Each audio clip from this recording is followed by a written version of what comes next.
Amen. Ny salamo fahatelo amby telopolo, ny anjiny voalohany hatramin'ny faharoa amby folo ary anjiny faharoa amby roapolo ry havana no vakitsika miaraka ho fiderana an'Andriamanitra. Aokitsangana ny fiangonana.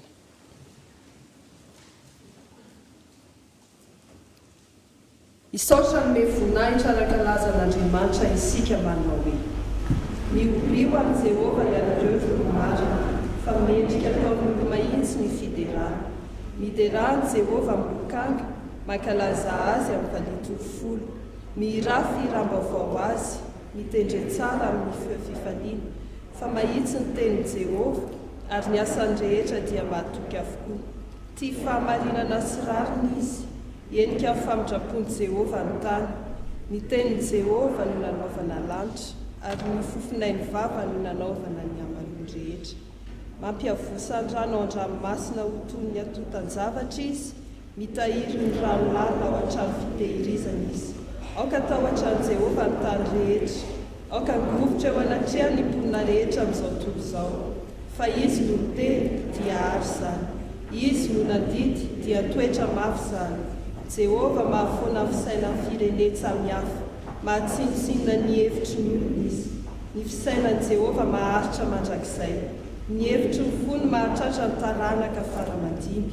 Sambatra ny firenena izay manana an'i Jehova ho Andriamanina, dia ny olony no fidiany novana. Jehova, aoka ny famindraponao hitoetra aminay, araka ny anantenanay ianao. Amen.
Andriamanitra raina tsara indrindra, ray tena tianay. Misaotra anao izay no izany fitiavanao izany. Misaotra anao izay fa mbola velonay, afaka manatona anao eto an-tranonao Andriamanitra. Misaotra anao izay no ireo zava-tsoa maro nomenao ny velomanay. Eny, na ireo izay fantatray, na izay tsy fantatray kory azaka nefa ny velomanay. Misaotra no ireo hare-pahasoavana sitrakao nomenanay. Misaotra anao izay no ireo taranaka nomenao ny isa-tokantrano, ary ny fikarakaranao anay izay tsy takatry ny sainay velively akory. Ary misaotra anao izay Andriamanitra fa afaka nanatanteraka ny aina ary nanao ny fety ny asaramanitra tao anatin'ny fifaliana sy ny fiadanana. Mariky ny Andriamanitra velona anao izany rehetra izany. Koa nahoana Tompo no tsy hiderana ianao, fa lehibe amin'ny fitiavana ianao, lehibe amin'ny hery, lehibe amin'ny voninahitra.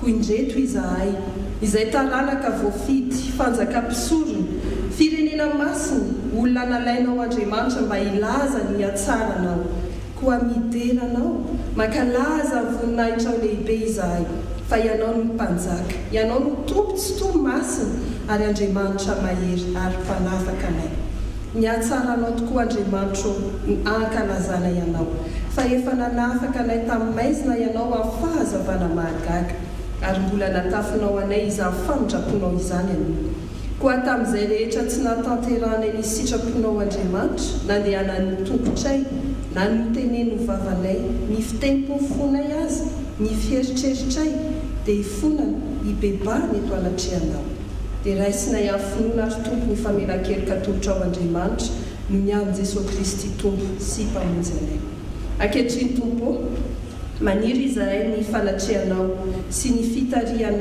fitarihanao anay hifantoka ao anatin'izao fampo-pivavahana izao aoka ny fanahinao masiny hameno anay ary samy hazo izay iriny aneny tsiraray manatrika anao isaorana mandrakizay anay ny anaranao malaza ary aoka ny tany rehetra hoenika ny voninahitrao amin'ny anaranao Jesosy Kristy no hanandratanay izany vavaka izany amen.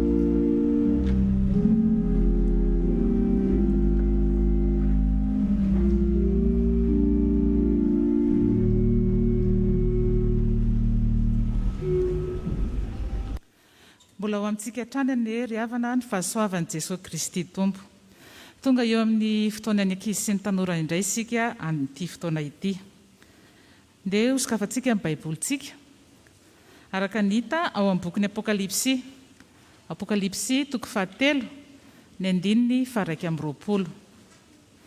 Apokalipsy toko 7 ny 1:20. Mialohan'ny amakinana ny teny dia araka hivavaka isika. Saotranao izay ry Tompo Andriamanitra io satria mbola nitantaninao sy novimbinanao indray izahay ary noho ny famindraponao lehibe no mbola natoy izao anay ka nahatonga anay indray eto amin'ny tempolinao masina hanompo anao. Hatreo fianara izao fotoan'izao Tompo ho voninahitry ny anaranao irery ihany. Amen. Ho vakiana ny teny amin'ny anaran'ny Tompo. Izay maharesy dia avelako hiaraka mipetraka amiko eo ambonin'ny seza fiandrianako dia tahaka ny nandreseko kosa sy ny niarahako nipetraka amin'ny raiko eo ambonin'ny seza fiandrianany. Amen. Tantara fohy iray no isitomantsika lesona avy amin'ny tenin'Andriamanitra izany. Indray taona namboly azy ny fiangonana iray. Rehefa mamboly azy moa tsika dia na mamboly azo na mamboly voninkazo na mamboly ina dia inona mety ho sedra efa fantatsika hoe tsy maintsy lalovan'ireny voninkazo ireny na reny hazo ireny. Ny sedra aloha misy masoandro ao, ny rivotra, ny orana ny atsika, izany sedra lalovan'ireny hazo ireny na reny voninkazo ambolentsika ireny mandra-pahalehibeny. Dia rehefa lehibe indray reny kininina ireny dia matetika ny olombelona tezitra amin'izy ireny. Ataontsika hoe tezitra satria lehibe reny kininina ireny dia be dabe ny mitsiriritra azy dia kapahiny indray reny kininina nambolen'ny fiangonana ireny. Dia izao nefa arakaraka ny anapahan'ny olona nireny kininina ireny vao maika mampandrombona azy, lasa mirobona be ilay hazo rehefa avy eo izany dia vao maika tezitra foana ny mpanapaka azo amin'izy ireny. Ry ankizy tanora, toy izany koa ny fiainantsika mpanaradian'i Jesosy Kristy. Mandalo karazam-pisedrana maro sika toy ny aretina. Zao tsika misedra nyity aretina Covid-19 ity. Ao koa ny fanenjehana, ao ny fanosoram-potaka isan-karazany ary ny karazana fahasahiranana. Kanefa izao miafara amin'ny fanapahana mihitsy izany, fanapahan'ny olona ohatran'ireny nataon'ny olona amin'ny hazo kininina ireny. Ny afatra dia izao, nakapaina isika, napotehana, ndray andro any tsy maintsy mbola hitsimika foana. Ary vao maika ary amoha bebe kokoa isika noho n'ilay teo aloha. Ko aza kivy, aza miraviravy tanana. na nytanondrika izany fa ny fahavalo tsy maintsy be fialonana foana izy sady mamodika ny fiainantsika foana ny tediavin'izy ireny ary mbola nenina tongotra matanana izy ndray andro any ianao hoe takizay tsy nanimba ny fiainan'ireny olona ireny satria tsy mahazaka ny fisandratantsika kristianina mihitsy nyreny fahavalontsika ireny ny takina amintsika fotsiny dia izao ekena fa mety maharary ny ady izay lalovantsika rehetrarehetra nefa tokony hijoro hatrantsika aoreno mafy ao amin'ny tompo ny finoantsika fa ny olona tsara fototra tsy misavoamboana makady sy makaroa izany fa ataon'ny tompo miara-mipetraka aminy eo amin'ny seza fiandrianany satria hoy ny soratra masina ilay nivakiantsika teo hoe izay maharesy dia avelako miara-mipetraka amiko eo ambonin'ny seza fiandrianako dia tahaka ny nandreseko kosa sy ny arahako nipetraka amin'ny raiko eo ambonin'ny seza fiandrianany dia ho an'Andriamanitra irery ihany any amin'ny voninahitra amen.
Zany dia arahantsika hovakiana ao amin'ny testamenta taloha ao amin'ny boky mpanjaka faharoa toko fa 12 andimy fa 1 ka hatramin'ny fa 20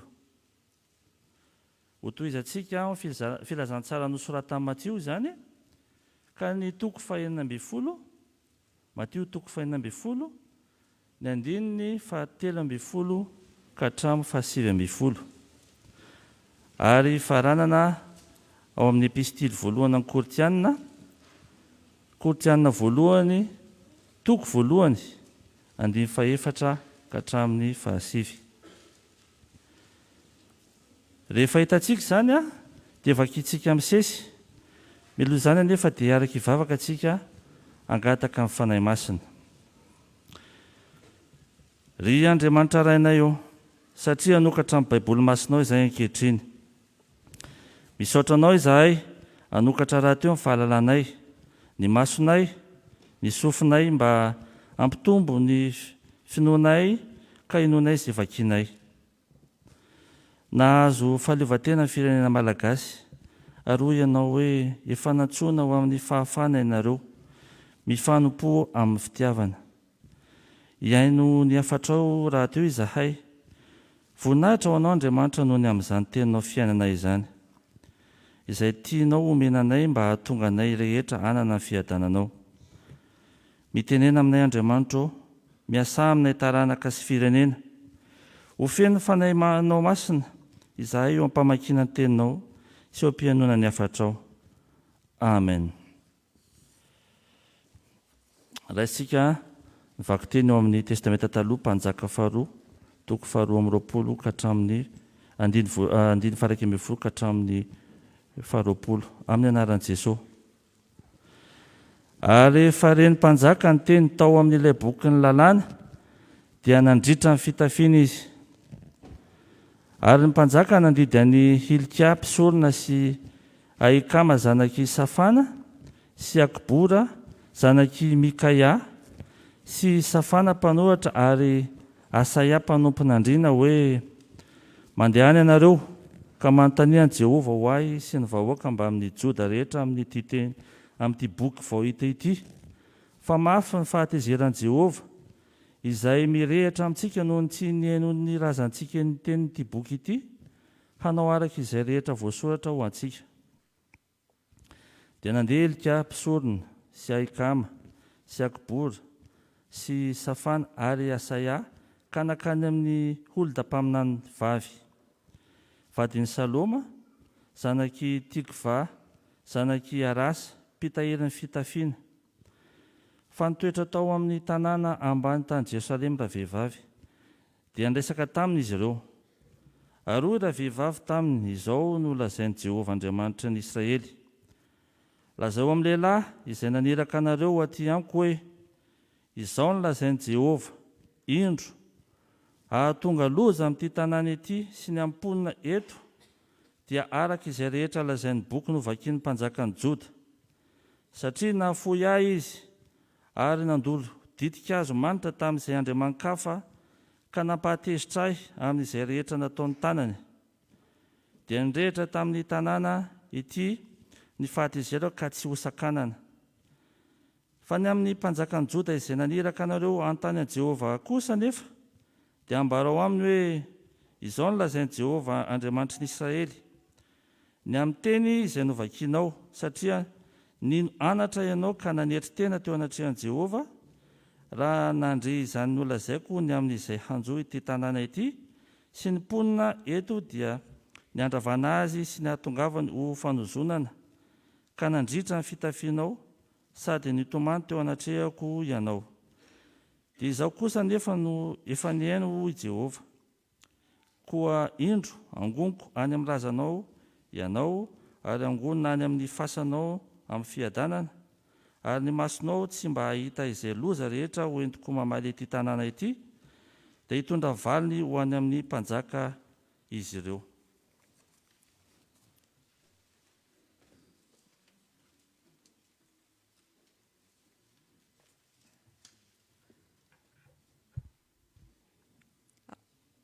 Ao amin'ny Matio, ary rehefa tonga tany amin'ny faritanin'ny Kaisary Filipo Jesosy, dia nanontany ny mpianany izy ka nanao hoe, ataon'ny olona ho iza moa ny zanak'olona? Dia hoy ireo, hoy ny sasany, Janona mpanao batisa, ary hoy ny sasany, Elia, hoy ny sasany, Jeremia, na anankiray amin'ny mpaminany. Ary hoy Jesosy taminy, fa ianareo kosa manao ahy ho izy. Ary namaly Simona Petera ka nanao hoe, ianao ny Kristy, zanak'Andriamanitra velona. Dia namaly Jesosy ka nanao taminy hoe, sambatra ianao ry Simona Barjona, fa tsy nofo aman-drà no naneo anao izany, fa ny raiko izay any an-danitra. Ary izao milaza aminao koa, ianao ny Petera, ary ambon'ity vatolampy ity no ahoriko ny fiangonako, ary ny vavahadin'ny fiainantsika tsy haharesy azy. Omeko anao ny fanalahidin'ny fanjakan'ny lanitra, ka na inona fehezinao ety ambonin'ny tany, dia ho fehezina any an-danitra. Ary na inona vahanao ety ambonin'ny tany, dia ho vahana any an-danitra. Amin'ny Korintiana,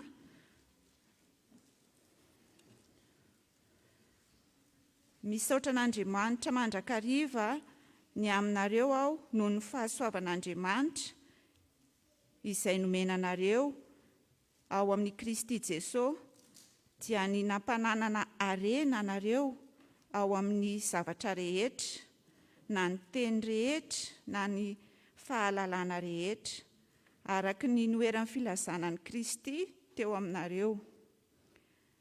Ka dia tsy latsaka amin'ny fanomezam-pahasoavana rehetra ianareo, miandry ny fisehoan'i Jesosy Kristy tompontsika, izay ampiorina anareo koa hatramin'ny farany, ka tsy anatsiny ianareo amin'ny andron'i Jesosy Kristy tompontsika. Matokia an'Andriamanitra izay nahatonga ny fiantsonanareo, hanananareo firaisana amin'ny zanany, dia Jesosy Kristy tompontsika. Ray Masino, manamasinana amin'ny fahamarinana, fanotenanao fahamarinana. Amen.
Avana malalo amin'ny tompo mbola ho ampitombony aminareo ny fahasoavana sy ny fiadanana avy amin'Andriamanitra raintsika sy Jesosy Kristy tompo.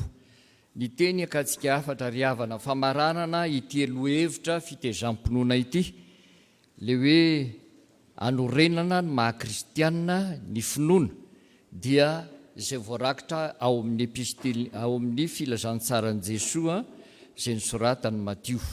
Matio 4:12, ny andininy 4:20 tapany 2, lay mivaky toy izao amin'ny anaran'ny tompo: ambonin'ity vatolampy ity ho anorenako ny fiangonako. Ambonin'ity vatolampy ity ho anorenako ny fiangonako. Isan'ny tenin'i Jesosy malaza izy io ry havana, ary indrindra raha amin'ny maha-fiangonana ny fiangonana dia zavatra manambara ny maha-izy azy ny fiangonana mihitsy izany teny nambaran'ny tompo izany. Ary indrindra ny fiangonana rahavavintsika katolika dia nanome zany toerana voalohany mihitsy amin'ny maha-fiangonana ny fiangonana, ka niazonana ny apôstôly Petera ho papa voalohany ao anatin'izany fiangonana rahavavintsika izany. Tsy dia izay loatra nefa no tiana hisintomana ny saintsika ry havana, fa izay afatra manodidina izao fotoana izay atrentsika izao. Voavy nankalaza ny asaramanitra 280 taona ny fahalevantena isika, ary ao anatin'ny fotoana ihany koa izay ankalazantsika an'Andriamanitra no ny 100 taona, ary ao anatin'ny fotoana izay anatanterantsika le antsoina hoe alahadin'ny taranaka. Ary ity fotoana ity moa dia natokantsika mba hanaovantsika le fanamiana gasigasy raha teo. Ary ao anatin'izay ry havana no isariana ny saintsika satria misy antony sady misy dikany ery afantatritsika izany lanja nanorenana ny fiangonana izany. Fa ny tenin'i Jesosy mihitsy no nanambara mivantana ary ny lopeo nilaza ny fanorenana ny fiangonana ary izy tenany no nanana tanteraka izany. Ary inona moa ny antony natonga an'izany? Toy izao ry havana raha fitinina ny tantara. Voalohany dia nanontany ny tompo rehefa nanomboka ny asa ka nahita ny fahagagana sy ny famantarana maro samihafa ny olona rehetra izay nilalovana sy nanara-be ary nijery sy nitsikilo teny hoeny, dia nanontany ny tompo ny mpianatra hoe every ny olona hoiza moa ny zanak'olona, dia samy nanambara ny azy teo ny mpianatra. Fa rehefa niteny kosa ny tompo manao hoe fa ianareo kosa manao ahoiza, dia ny apôstôly Petera no niteny hoe ianao no Kristy zanak'Andriamanitra velona. Ianao no Kristy zanak'Andriamanitra velona. Azay teny nataon'izay no nifantohany izao teny izay nambaran'ny tompo ny amin'ity apôstôly ity ary ny fiorenany izany fiangonana izany. Dia tonga ny menanarana vaovao ity Simona Barjona ity, dia Petera izay anarany netiny nandritry ny fanomponana lalàna azy ho apôstôly. Ny dikany hoe Petera dia hoe vatolampy, ary fantatritsika ao anatin'izany fa mafy, azo andihizana, ary na nivaratra aza tsy mahapotika azy. Ary izay moa le aseho ao anatin'izany, mbola tsisy moa izany ny dinamita fampotehana vato tamin'izany fotoana izany, ka dia noheverina ny hoe tsisy mahapotika izany vatolampy izany fa eo hatrany.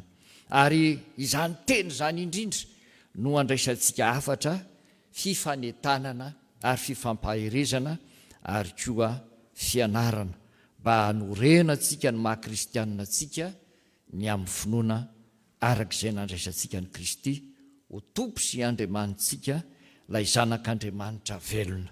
Ary ny finoana mafy no mampitoetra tsara ny fiangonana, ary ny fiazonana ny fanambaran'ny tompo no mampatanjaka ny fiangonana arak'izay hitantsika ato anatin'izao toko sy andininy nandraisantsika ny teny sy ny afatra napetraky ny tompo tamin'ny Petera teo anoloan'ny mpianatra izay niaraka taminy.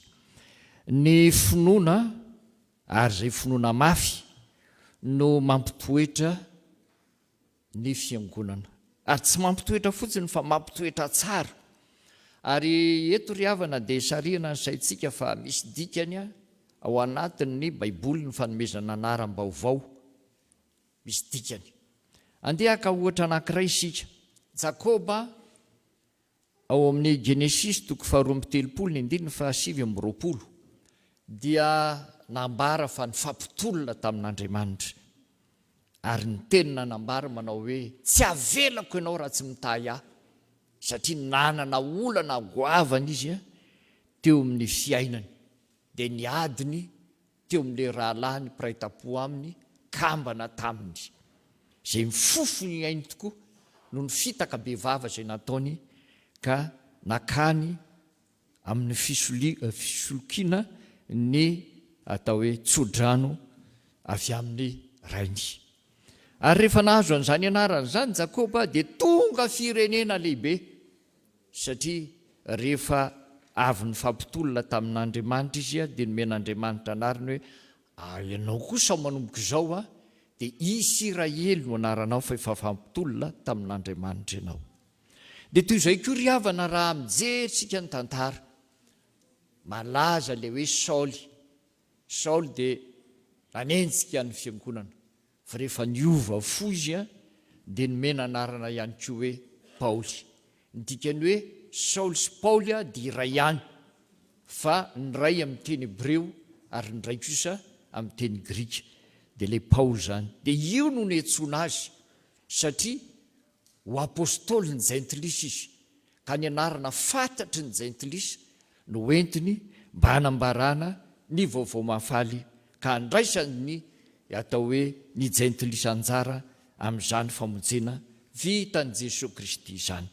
Ary eto ry havana dia hitantsika fa ity Simona Barjona ity dia olon-tsotra teo amin'ny fiainany fa nanomboka eto kosa izy izay nandray andraikitra sy nandray anjara hosolo tena ny mpianatra nanambara hoe ity Jesosy avy any Nazareta le mpampianatra rahana ity io no Kristy zanak'Andriamanitra velona ary ny fila zany an'izany no finoana mafy izay nampiorina tsara ny fiangonana satria manomboka teo amin'ny fanambarany Petera izany teny zany teo anatrehan'ny mpianatra ary tamin'i Jesosy Kristy no mijoro ny fiangonana ary ny filatsahan'ny fanahy masina no fitokanana ny fiangonana ary ny velaran'ny fiangonana rehefa avy eo. Zavatra telo ry havana no asehona zany. Voalohany ny fiangonana izay heverina fa ho mafiorina tsara ary mitoetra tsara dia satria sahy milaza ny marina dia hitoetra sy fanambarana nataon'ny Petera io zany. Sahy milaza ny marina izy ary samy sedra ny sarotra dia hitantsika fa tao aorianany nilazana ny maha-Petera azy dia samy sedra ny sarotra izy na dia teo aza ny fahalemeny rehefa tonga ny fotoana teo amin'ny fotoana sarotra le nandavany an'i Jesosy fa niverina ihany izy rehefa avy eo ho amin'izany atao hoe maha-Petera azy zany ary dia izy no nitarika ny mpianatra hitory ny filazantsara rehefa nitsangana Jesosy Kristy tamin'ny maty.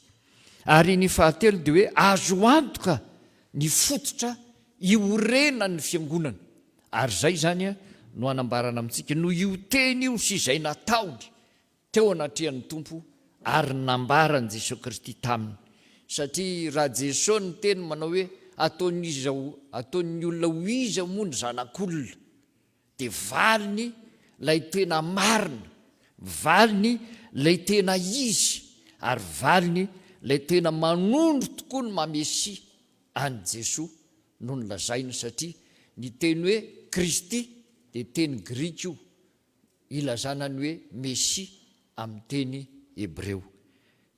Petera zany no nanonona voalohany an' Jesosy ho Messia na Kristy zay nandraisan'ny Jiosy ary zay no natonga an' Jesosy ny teny taminy manao hoe tsy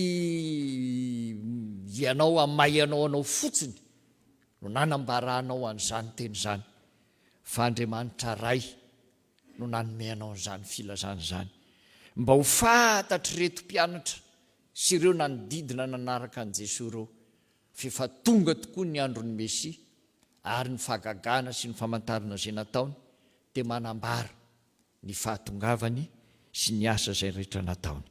Ry havana malala ao amin'ny tompo zava-dehibe tokoa ny hahatserovatsika sy halalantsika izany teny nambaran'i Jesosy sy ny fiatraikany zany teo amin'izay ny antefany dia Petera zany satria tonga nijoro ny fiangonana ary iza moa ny fiangonana isika izao ny fiangonana ankehitriny isika izao ny fiangonana ary ny fiangonana dia tena ny Kristy ety ambany masoandro izay tiany Kristy ho mafy tahaka ny vatolampy izay sa milaza ny marina ary mahasedra ny sarotra satria manana fiorenana azo antoka dia Kristy Jesosy zany.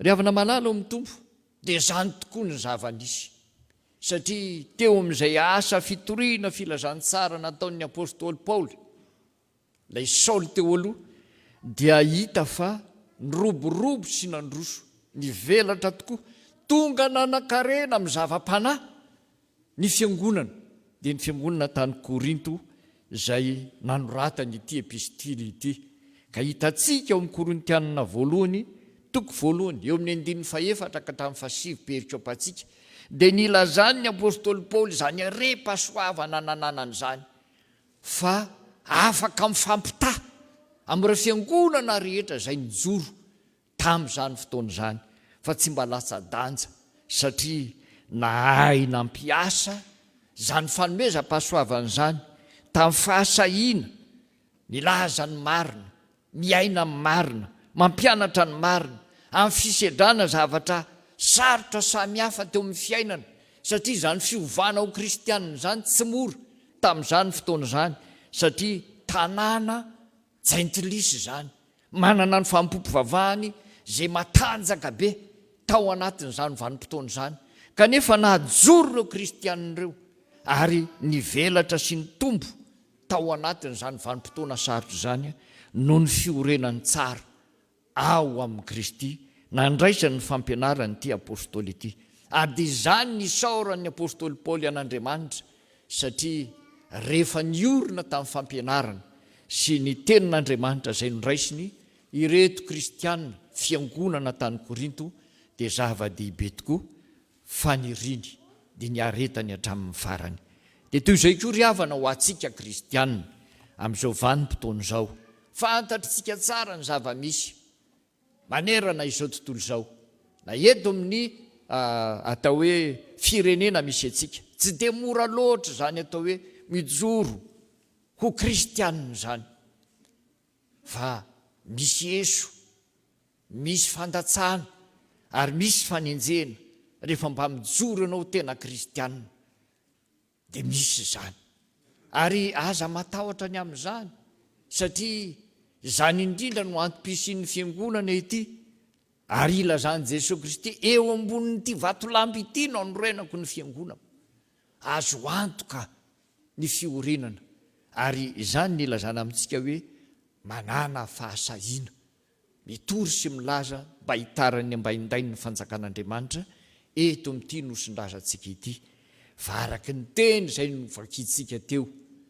tao anatin'ny fiderana dia sambatra ny eny fireneny izay manana an Jehovah Andriamanitra ho Andriamanitra hivavahany ka ny dikany teny hoe Jesosy dia fantatritsika fa Jehovah no mpamonjy.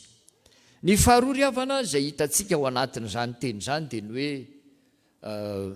ampatanjaka ny fiangonana ny fiazonana ny fanambaran'ny tompo nijery nahita nahalala zay asa rehetra ny tanterahan'i Kristy ary dia niteny ny apôstôly Petera ary rehefa nanambara ny tompo hoe eto ny ahoriko ny fiangonako dia tsy nijanona teo fotsiny ny filazana hoe efa voaorina izany ka dia zay ataony ao avelao zay ianao zay ataony ao resy dia resy maresy dia maresy fa napiny ny tompo fanambarana mba ho mafy ary anana fahasahiana mitombo mihoatra noho ny plasy ireto mpianatra reto ary izany no antom-pisian'ny fiangonana sy fijoroany ary fandreseny hatramin'izay mandrakizao eny mandra-piveriny Kristy amin'ny kery sy ny voninahitra reto telo reto ry havana no nambarany tompo tao anatin'izany ary mahatonga ny fiangonana ho mafy sy matanjaka ary mahery mandresy hatrany amin'ny zavatra rehetra.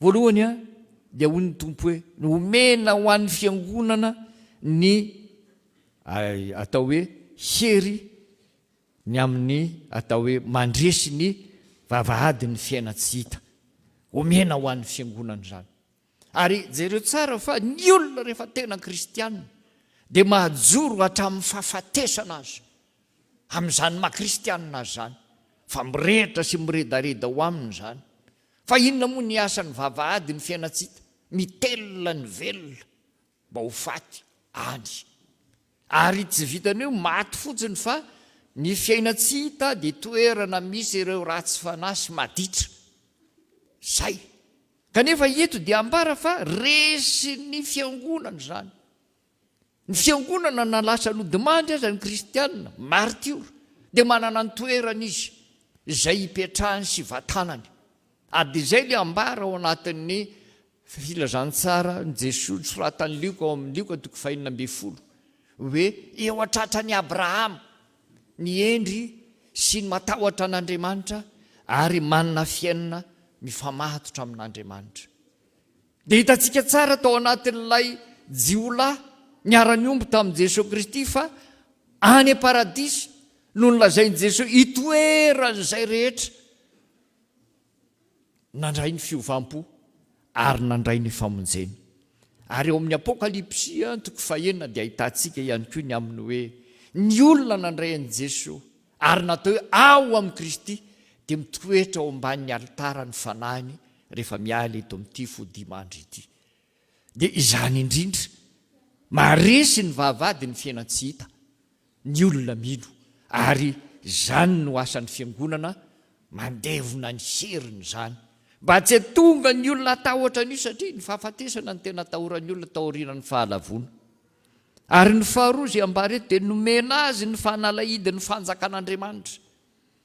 Ahoana re ny fidirana ny fanjakan'Andriamanitra dia nomeny ny mpenantanan'ny fiangonana izany fanalahidy izany hoe ity no mahavoan'io ka dia ento ampianaro lazao mba hidiran'ny olona ka ao amin'ny fiangonana ihany ny dikan'izany no azahoana sy mahalala ary mahafantatra sy hidirana amin'izany vavahady ny lanitra izany, fa tsy any velan'ny fiangonana akory, tsy any velan'ny fiangonana akory.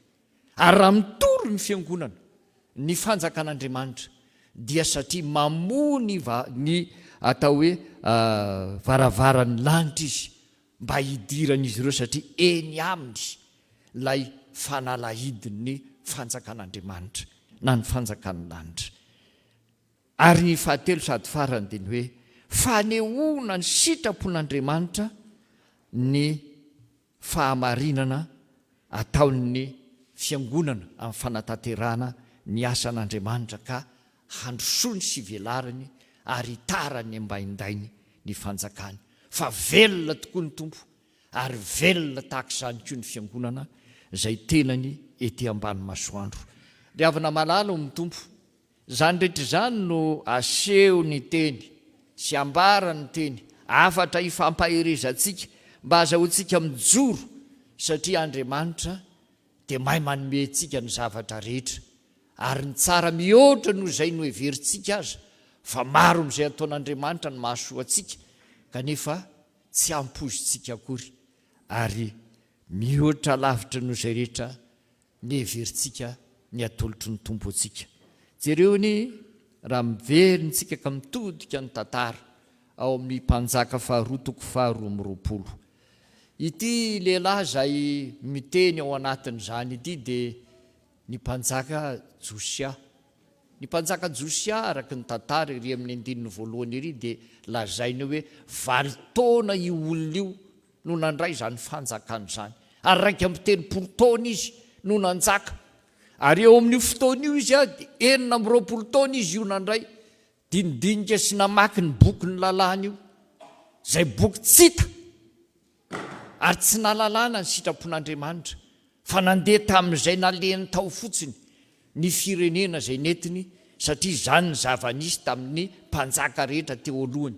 Ary izay le lazaina hoe tonga nanisy tonga nanao ny tsy nety ireo razany teo aloha, satria tsy nanaraka ny sitrapon'Andriamanitra. Ary eto Josia dia nahita fa ny firenena izay entiny koa dia naonao izay nampalahelo an'Andriamanitra ka ho tonga Andriamanitra hanafay sy hitondra loza amin'izany.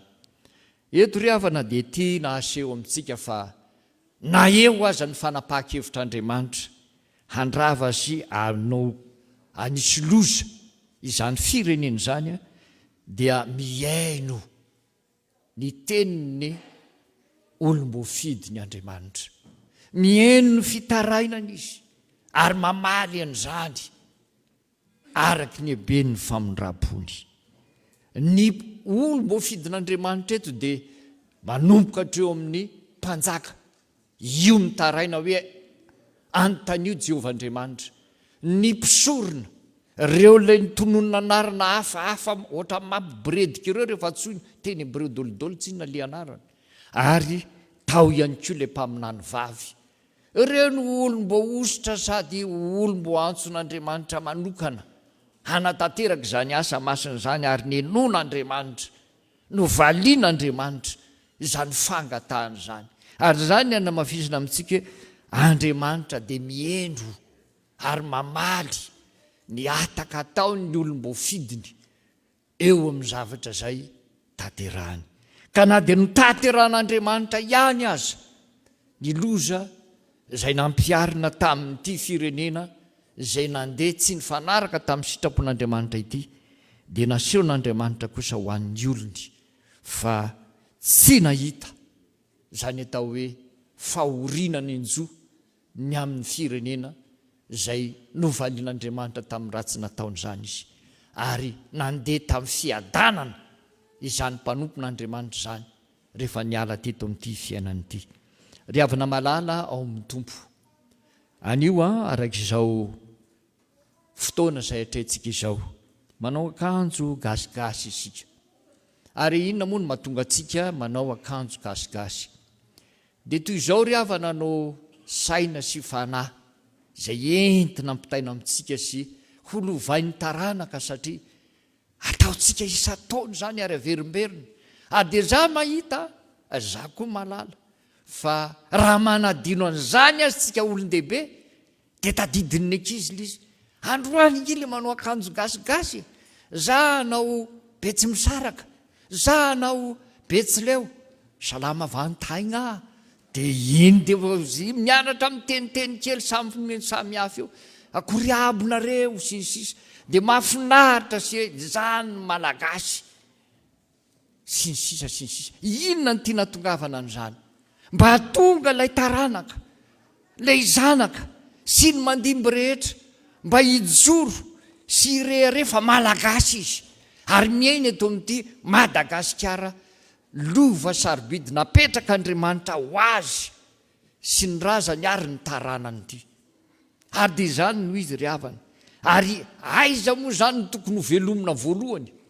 Ny tokony hamelona n'izany voalohany dia ny fiangonana izay nanorena ny tompo, izany teny mamy sy avatra napetraka ny renesintsika teo izany, mba hitoetra tsara ka ny malagasy nalehan'i Kristy dia malagasy nanorina ny maha-kristianina azy noho ny finoana izay tanany ao amin'i Jesosy.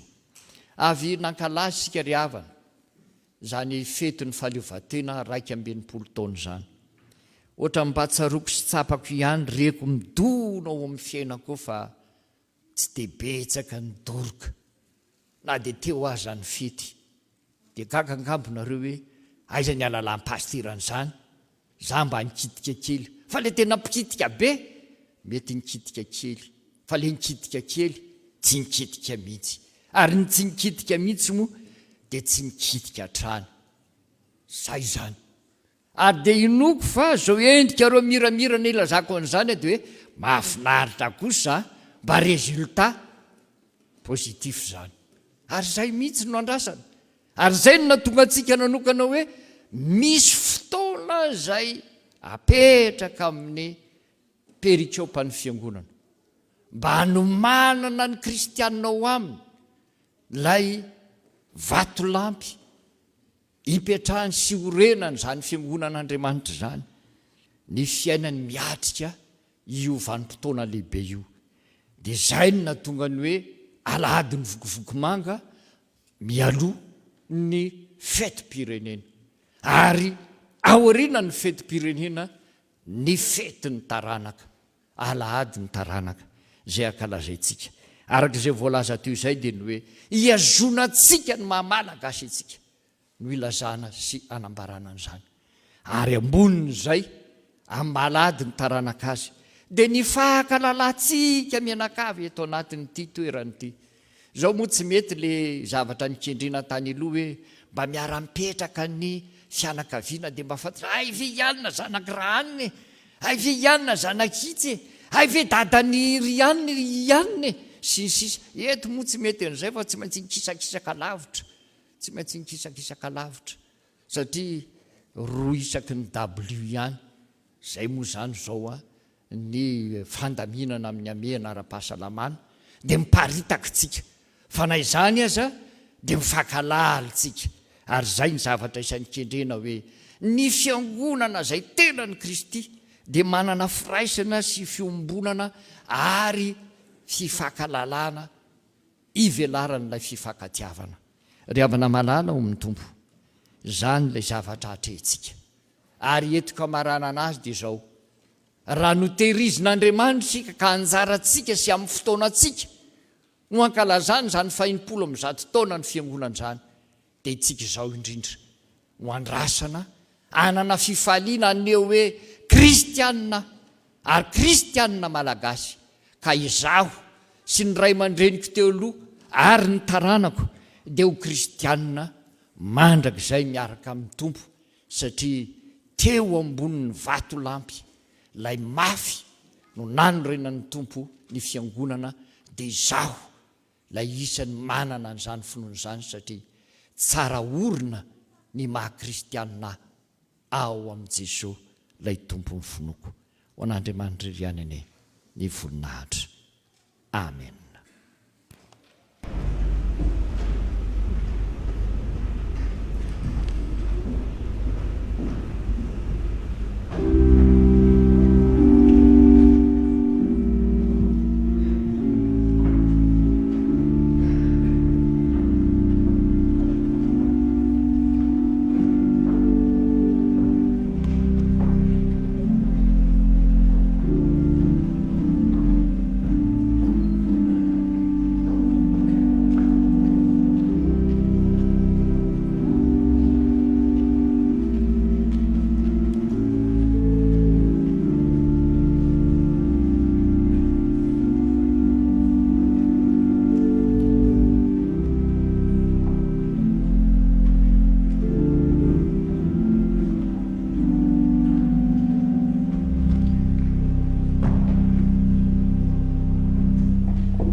Setrin'izany ten'Andriamanitra izany ry havana dia andeha isika hivavaka.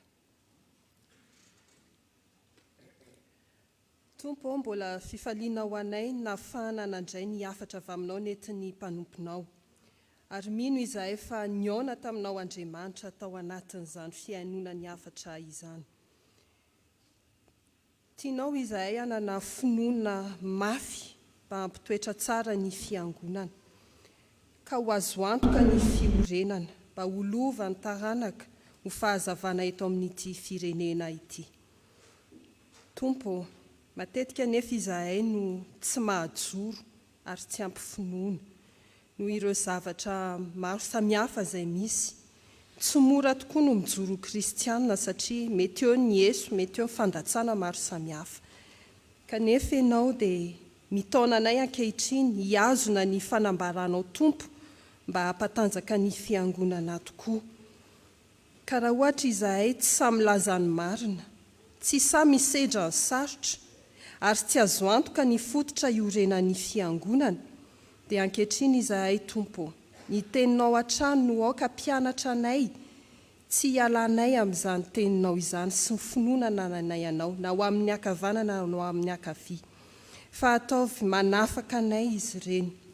Amboly fahazarana vaovao ianao, ary ataovy mamelona ho anay ny teny mba hahafahanay mijoro marina ary havita isedra ny sarotra, mba tena ho tanteraka tokoa fa manana finoana mafy ary mitoetra tsara izahay, satria izahay ireto no tianao indray ho vato lampy mafiorina, ka tsy mety misy mahapotika izany, satria izany no efa hiangonanay sy hivavahanay aminao toy izao. Tompo, irinay ny ahatanteraka izany teninao rehetra izany, ka ny fanahinao masina ane mbola hiasa aminay hatrany, ahatonga anay ho voatsindrona po, ka anana fanapa-kevitra vaovao, ka navaozanay tsirairay avy ny finoana eto anatrehanao, mba hahatonga anay ho tonga fanoavana anao amin'ny androm-piainanay rehetra. Dia amin'ny anaranao Jesosy Kristy no angatanay, anandratanay izany vavaka izany. Amen. Aoka itsangana ny fiangonana. Andeha isika ry havana mbola namafy ny finoana sy ny fahatokitsika an'Andriamanitra amin'ny alala fanambarana ny fanekempinoana fahaefatra manao hoe: manambara fonitsika an' Jesosy Kristy isika, dia araka ny teniny izao nampanao batisa hoe: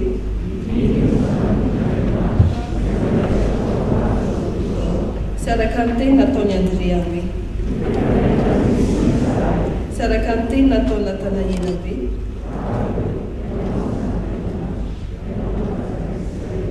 sy araka ny teny nataony Samaritana be, sy araka ny teny nataony Petera be. Ianao Kristy zanak'Andriamanitra velona, ianao manana be fiainana Kristy.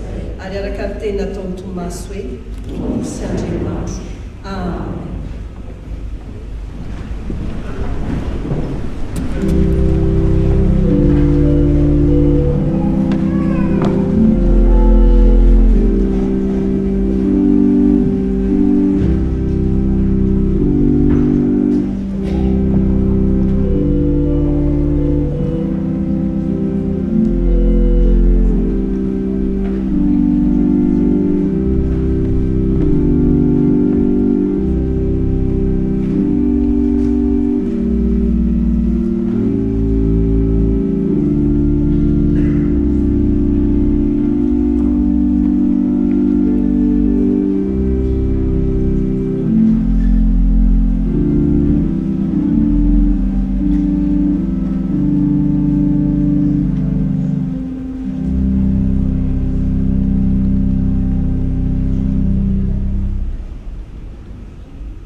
Dia mbola fifaliana ho antsika hatrany ry havana ny mifankahita sy mifanatitavy miara-bera sy mampalazan'Andriamanitra n'ity andro anio ity, miaraba-tsika na antratra ny asaramanitra sy ny alahady ny taranaka ho amintsika mandrakariva ny fiadanany tompo. Manasa anao indray ranaraka ireo raran'ny fiangonana tsara ho fantatra. Taratasy avy any ivelany, avy any sonodam-paritany Antananarivo andrefana, sampana lehilahy kristianina. Ho tanterahana ny sabotsy 3 Jolay ho avy izao eny amin'ny FJK mamoina amin'ny fiderana ny komity lehibe ny SLT sonodam-paritany Antananarivo andrefana, ny fotoana dia hanomboka ny 7 ora sasany maraina. Toy izao kosa ny raharaha eto an-toerana. Anio alahady 7 Jona, alahady natokantsika eto amin'ny fitandremana hitondrana mivavaka ny amponana sy ny fianakaviana ary ny taranaka. Ny voamiaran'ny am-panahy ny andraikitra sy manatososa felo izao fanompoko vavahana izao. Toy ny isataona ihany koa dia anio natokantsika hitondrana mivavaka ny firenena noho ny fankalazana ny fiverenany fahaleovan-tena. Aorian'izao fanompoko vavahana izao dia isy ny hetsika manokana izay narinjan'ny komity faha-20 amin'ny taonan'ny fiangonana hanamariana izany. Koa manasantsika samy haritra hatramin'ny farany. Ny rakitra anio dia ho an'ny fiainan'ny fiangonana. Mianatra ny katekomena ny tolapano, ny fandaharan-desina ao amin'izany ny fivavahan-drazana malagasy. Mitoto ny mazatra kosa ireo fotoanan'ny sampana mandritra ny herinandro. Ny fanompoko vavahana zoma hariva dia manomboka ny 5 ora hariva. Amin'ny alahady heriny anio, alahady voalohany amin'ny volana, isy ny fiarahana mandray ny fanasan'ny tompo. Araka ny tetiandron'ny fiangonana no avaozina kosa dia amin'io mitondrana mambavaka sady fanateram-bokatry ny sampana Dorcas, manomboka ny 7 ora maraina ny fanompoko vavahana. Ny toetry ny vola tamin'ny herinandro ireo rakitra isan-karazany miampy ny rakitra sy ny valoto-vokatry ny sampana vokovoko manga dia mitotaly ho 2,541,100 ariary. Fiantsoana fanambadiana noho ny fiangonana ny Taiza, ny zanaky ny fiangonana Razafindramositraka Michel, zanaky Ramatoa Rasolona Nahavolony aina, dia ho ampakarina Ramarokoto Nirina Jean-Mario Alberto ho vadiny. Izy dia zanaky ny fianakaviana Ramarokoto sy ny fianakaviana Razakandandry. Ny fanamasinana ny fanambadiana dia kasaina ho tanterahana ny sabotsy 3 Jolay ho avy izao ao amin'ny FJK Mambatona amin'ny fahazavana Ambotry Manjaka. Izao no fiantsoana fahatelo sady farany. Filazana manjo ho an'ny mpitandrina ny mivady sy ny fiangonana FJK mampahabe famonjena. Amin'ny finoana sy fanantenana ny fitsanganan'ny tena maty no ampandrenesanay ianareo ny vodimatry ny malalanay Rajaona Henri Zakary teo amin'ny fahatelo taonany. Hoy ny vadiny Dr Falimezantso Rajaona Aimé, ny zanany Rajaona Arsomampiona mianadahatra sy ny zanany. Ny iray tampo aminy Rabetoko Tanson Jacques mianadahary sy ny zanaka manjafiny ary ny fianakaviana manontolo. ny nofony dia hoentina miala ao an-tranony ao akady fotsy anio alahady amin'ny 12 entina ny mezam-boninahitra an'Andriamanitra eto amin'ny fijekay mampahagbe famonjena mialohan'ny ametrahana azy eny amin'ny fianakaviana eny an-Janahary. Ho an'ny mpitandrina mivady sy ny fiangonana fijekay mampahagbe famonjena ny fikambanany dekona solonona ny voameran'ny vola ny sampana fanazava stily ary ny sampana sekoly alahady amin'ny finoana sy fanantenana ny fitsanganany tena maty no ampandrenesana ianareo ny vodimandry ny reny malalanay razafindrafara beby hoy ny zanany Andrenary miamina James sy Rabemaso mialosoa mianadahary sy ny zanany ary ny fianakaviana manontolo. Ny fadevelana dia efa totosa tamin'ny zomady ny 20 jona lasa teo teny amin'ny fahatra tao arino ny fanomezam-boninahitra an'Andriamanitra tao amin'ny fijekay amin'ny fahatra malio. Ny famandin'ny fiangonana dia efa totosa. Ho an'ny mpitandrina mivady sy ny fiangonana fijekay mampahagbe famonjena ny rindra fanatanjahantena sy fialamboly. Amin'ny finoana ny fitsanganany tena maty no ampandrenesana ianareo ny vodimandry ny malalanay dimbon'ny aina raha voezoa rehefa ny vahiny ho amin'ny 70 taona teto an-tany tamin'ny alahady 9 jona 2024. Hoy ny vadiny Ratoalsoa Ange Claudia, ny iray ny Rakotonirina Edmond mpitandrina FJKM ary ny iray tapo aminy Dimbonirina Ravakinena Riboalala. Ny fandevenana dia efa totosa. Ny famaginan'ny fiangonana dia ho tanterahana amin'ny alahady enenio araka ny fandamina ny fianakaviana. Toy izao kosa ireo taratasy avy amin'ny sampana sy ny rafitra eto amin'ny fiangonana. Taratasy fisaorana avy amin'ny sampana bokoboko manga sy ny rantsana fanantenana. Manolotra fisaorana feno ny mpitandrina mivady sy ny fiangonana manontolo tamin'ny fitrokoana mbavaka sy ny fandavaroriana ny herinandro-bokatry ny sampana. Avy amin'ny vondrona fototra lahidy. Ho tanterahana ny sabosy 10 Jolay ho avy izao ny famoran-jaza-paobe izay fanao ny VFL.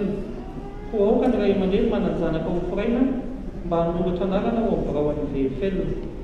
Ny fivoriam-be voalohan'ny sampana sy ny fiaraha-miosina kosa dia ho tanterahana amin'ny 10 Jolay io ihany. Ho aoka samy homana amin'izany ny mpikambana. Avy amin'ny sampana sekoly alahady. Tsy misy ny fianarana sekoly alahady anio ny hetsika gasigasy izay karakarain'ny 460. Ho tanterahana ny alahady 10 Jolay ny fanadinana olobe ka ny K5 dia eto amin'ny fitandremana ihany. Ny K6 ka hatramin'ny K10 dia ny amin'ny fitoerana lycée Galenie Andohaka. Hanao famerenana faobe ny kilasy rehetra ny alahady 4 Jolay ho avy izao.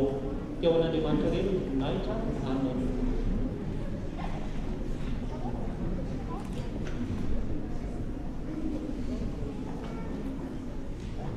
Ihoso fanatanterahana rakitra sy ny fanomezana isika riavana mialohavan'ny famakiana ireo rakiboatsy rakim-pisaorana avy amin'ny mpianakavin'ny finoana. Tanterahantsika ny fifaliana izany fa izany no ankasitrahan'ny tompo. Iroso amin'izany tsika kehitriny.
vakitsika ireo manatantera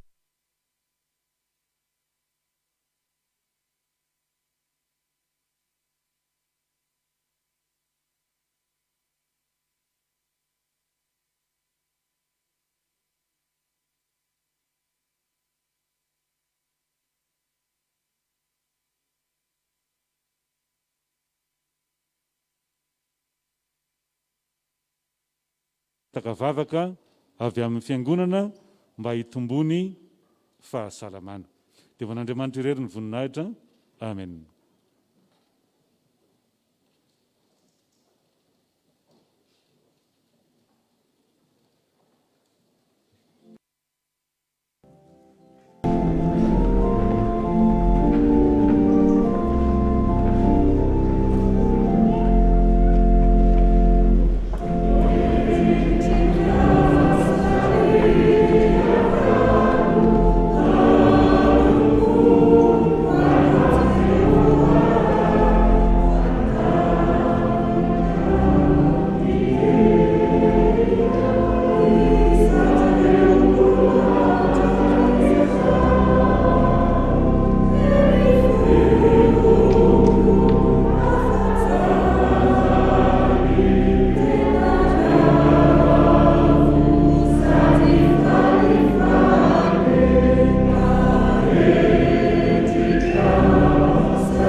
vavolombelona isika dia isy fanamariantsika manokana ity aladiny taranaka ity sy ny firenena.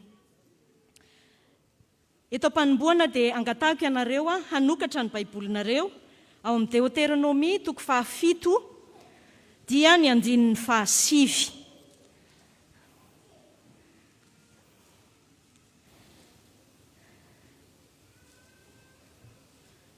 Deutéronomie 7 ny andininy 9. Hitantsika eo amin'ny fafana moa izany tenin'ny soratra masina izany. Andeha ny tenin'ny soratra masina ny anorenantsika izao fotoana manokana izao, satria isaorantsika ny tompo fa miteny amintsika mandrakariva izy. Andeha ary hiarahantsika mamaky ny Deutéronomie 7 ny 1:7 amin'ny anaran'ny tompo manao hoe: koa ho fantatrareo fa Jehova Andriamanitrareo Andriamanitra dia Andriamanitra mahatoky, izay mitandrina fanekena famindra-po amin'izay tia azy sy mitandrina ny didiny hatramin'ny taranaka arivo mandimby. Amen. Fantatsika ny zava-misy eto amin'ny firenena, ao ny fifaliana, ao ny fizahan-toetra, ary tsapantsika malagasy fa tena notahin'Andriamanitra loatra ity Madagasikara ity, satria dia anisan'ny olombonjena isika malagasy. Ry havana, tsy tsapanao ve fa ny famindra-pony no tsy nahalanydritratsika? Koa ry havana, mandra-piveriny Jesosy Kristy any amin'ny rahoan'ny lanitra, dia ho velona ny fiangonana, tsy ho lany ritra ity taranaka ity, mandra-pahatanteraka ny teny rehetra amin'izao faminaniana izao. Koa ankehitriny ary aho dia angataka antsika fiangonana ny teny amintsika Andriamanitra amin'ny alalan'ny teniny hoe izy dia Andriamanitra, izy rery no ivavahana, satria izy dia Andriamanitra mahatoky, ary izy dia mitandrina ny fanekena sy ny famindra-po amin'izay tia azy hatramin'ny taranaka arivo mandimby. Ko ankehitriny ary angaviko ianareo fiangonana hitsangana eny atoerana ihany. Tsangana isika rehetra.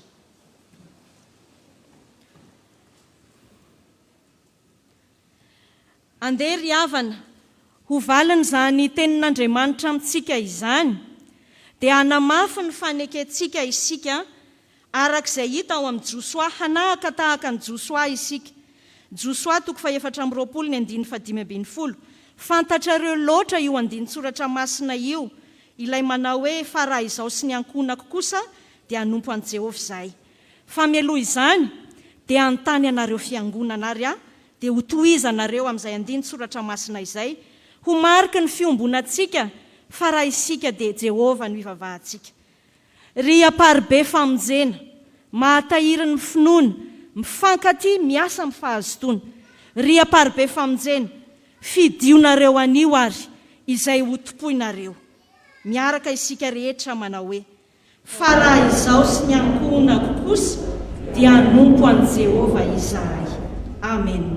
Andeha ho iraintsika ara ny hira 2:700, 2:700 ho fiombonantsika. Ka toy izao no anaovantsika izany hira izany. Rehefa mijery ny ato am-piangonana dia ny akamaroan'ny tanora sy ny ankizy dia any ambony rihana. Ka ny andininy voalohany dia ianareo tanora, ianareo zanaka no hira izany 741 izany. 741. Dia ao aorianany andininy voalohany dia tonga dia ny andininy fahatelo no iraintsika. Andininy voalohany izany irain'ny tanora any ambony rihana rehetra sy ny zanaka, dia ny andininy fahatelo, mbola tsy atao izany ny andininy faharoa, fa andininy fahatelo ao aorianan'izay dia isika ray aman-dreny rehetra aty ambany rihana indray no mihira ny andininy fahatelo. Andeha ho iraintsika mafy izany satria sady hira izany no vavaka. Ao aorian'izay dia isika rehetra ny ariredona ny andininy faharoa sy ny andininy fahaefatra. Andeha arariava no tanterahantsika izany hira 2:700 izany. Oh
Vavaka isika riavana. Andriamanitra raina izay ny an-danitro misaotra anao indrindra izahay. Faly miara mivavaka eto amin'ity tempolinao masina ity. Nomenao izao tombonandro pahasoavana izao. Mankalaza anao Andriamanitra no ny aladiny taranaka. Ary mankalaza anao Andriamanitra no ny faha-80 amby 100 taona ny fiangonana sy ny faha-120 taona nahazoana ny fahaleovan-tena. Mankasitraka anao izay Andriamanitra rainay eo, ny amin'ireo razam-benay rehetra tany aloha tany, nandray ny finoana anao Jesosy Kristy, ary nampita izany finoana izany tamin'ny taranaka mifandimby hatrany, mahatratra anay velona ankehitriny. Misaotra Tompo ny amin'izany asany fanainao masina mitahiry ny finoana izany, azonay ankehitriny miara-paly mame voninahitra anao Andriamanitra noho ny faha-80 amby 100 taona ny fiangonana sy noho izao alady ny taranaka izao. Jesosy Tompo ny vavakay etaeta sy fanindrinay, izay velona ankehitriny izao, dia irina indrindra Tompo ho taranaka voafidy, ho fanjaka-pisorona, izay izao no ilay olona nalainao Andriamanitra ho an'ny tenanao, mba ilazanay ny hatsaranao Andriamanitra ilay niantso anay hiala tamin'ny maizina ho amin'ny fahazavana mahagaga izay efa omenao iainanay ankehitriny. Misaotra anao koa izay Tompo noho ny amin'ny Madagasikara anay izay 120 taona nahazoana ny fahaleovan-tena. Misaotra anao izay ny amin'ireo mpitondra rehetra ny fandimby, misaotra ny amin'ny Malagasy manontolo, misaotra ny amin'ity Madagasikara izay lova sarobidy tsara indrindra nomenao anay.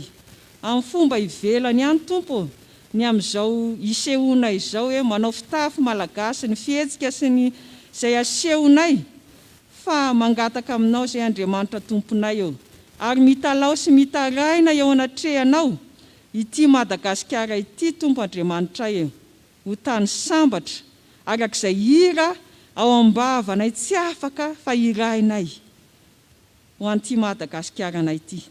Andriamanitra Tomponay eo, noho ny amin'ny Jesosy Kristy zanakao izay manana ny hery sy ny fahefana rehetra any an-danitra sy ety an-tany, Aman'Andriamanitra velona mandrakizay anao, mivavaka aminao izay ary mangataka sy mitalao aminao.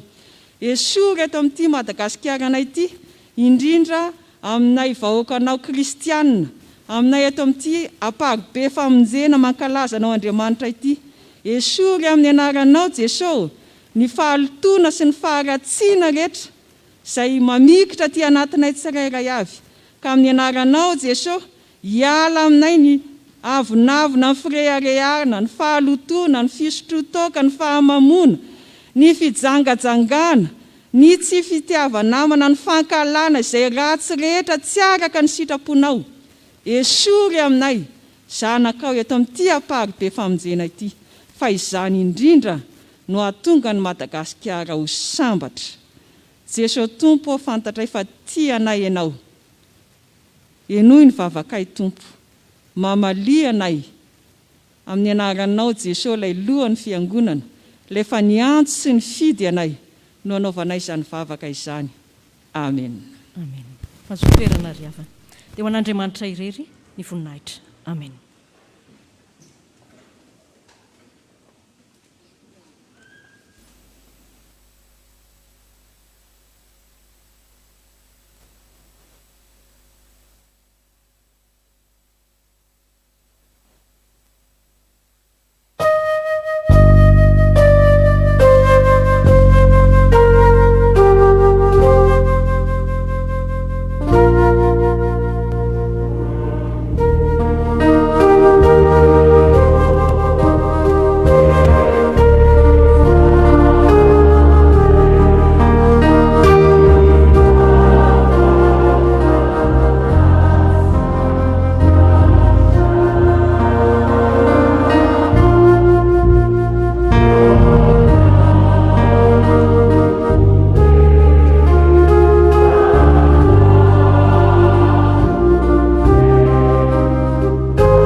amin'izao vavaka fangatahana izao isika riavana.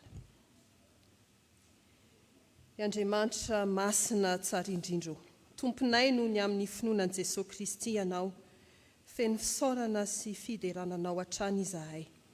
Nandreny teninao fa na inona vahany etỳ ambony tany dia ho vahana any an-danitra izany, ary na inona fehezina etỳ an-tany ho fehezina ao any an-danitra izany. Koa matoky izahay fa izay mangataka dia mahazo, ary izay mandondona no voana. Koa mijery ny fiangonanao FJKM, taio androso amin'ny fahamasinana ireo mpitondra sy ireo kristianina maro, tafioery ahavita hitoro filazantsara, ary jereo ny rafitra rehetra mba tena hiasa araka ny sitraponao Andriamanitra. Dia toy izany ihany koa no hametrahany am-pelatananao ny fanatanterahana ny synôda lehibe any FJKM amin'ny volana aogositra ho avy izao, eo ambanin'ny fitahinao hatrany ane izany ho tontosa soamantsara Andriamanitra. Dia mivavaka izahay Tompo ho amin'ity fiangonana parobe famonjena nomenao anay ity. Ianao mahafantatra mety ho leso ka misy, fa ianao irery sy ny fahefanao Andriamanitra, irina anavao sy anatsara ny fiangonana sy ny fiainam-panahy kristianina, teny tompo finoana, miorina tsara maha kristianina, ka na dia mety ho tonga aza ny tafio-drivotra, dia izahay ireto no mahajoro, ho feno fanahy, hijoro vavolombelona hatrany, ary ho mafaka tokoa. Dia ho tanteraka eto tokoa Tompo ny vinanay, mba hatahiry ny finoana izahay, tena hifankaty ary hiasa amin'ny fahazotoana. Jereo Tompo, ireo hiasa iandraiketan'ny fiangonanao, na ny any amin'ny sampana izany, ny any amin'ny vomera, ireo asa maharitra samihafa, ireo rafitra ao anatin'ny fankalazana, indrindra amin'ity anio ity, taio ireo komity fa 80 taona, mba tena anao ny asanao ampifaliana tokoa ary ahita fahombiazana tanteraka, ankalazanay fiangonana ny voninahitra ao Andriamanitra ao anatin'izao hetsika gasikasy arahanay izao. Ianao ane andidi ny fitahinao ihany koa, ampahompy sy ampamokatra, ka na ny ara-panahy, na ny ara-batana sy ara-pitaovana, dia samy ho hita izy fitombony eto amin'ity fiangonana ity.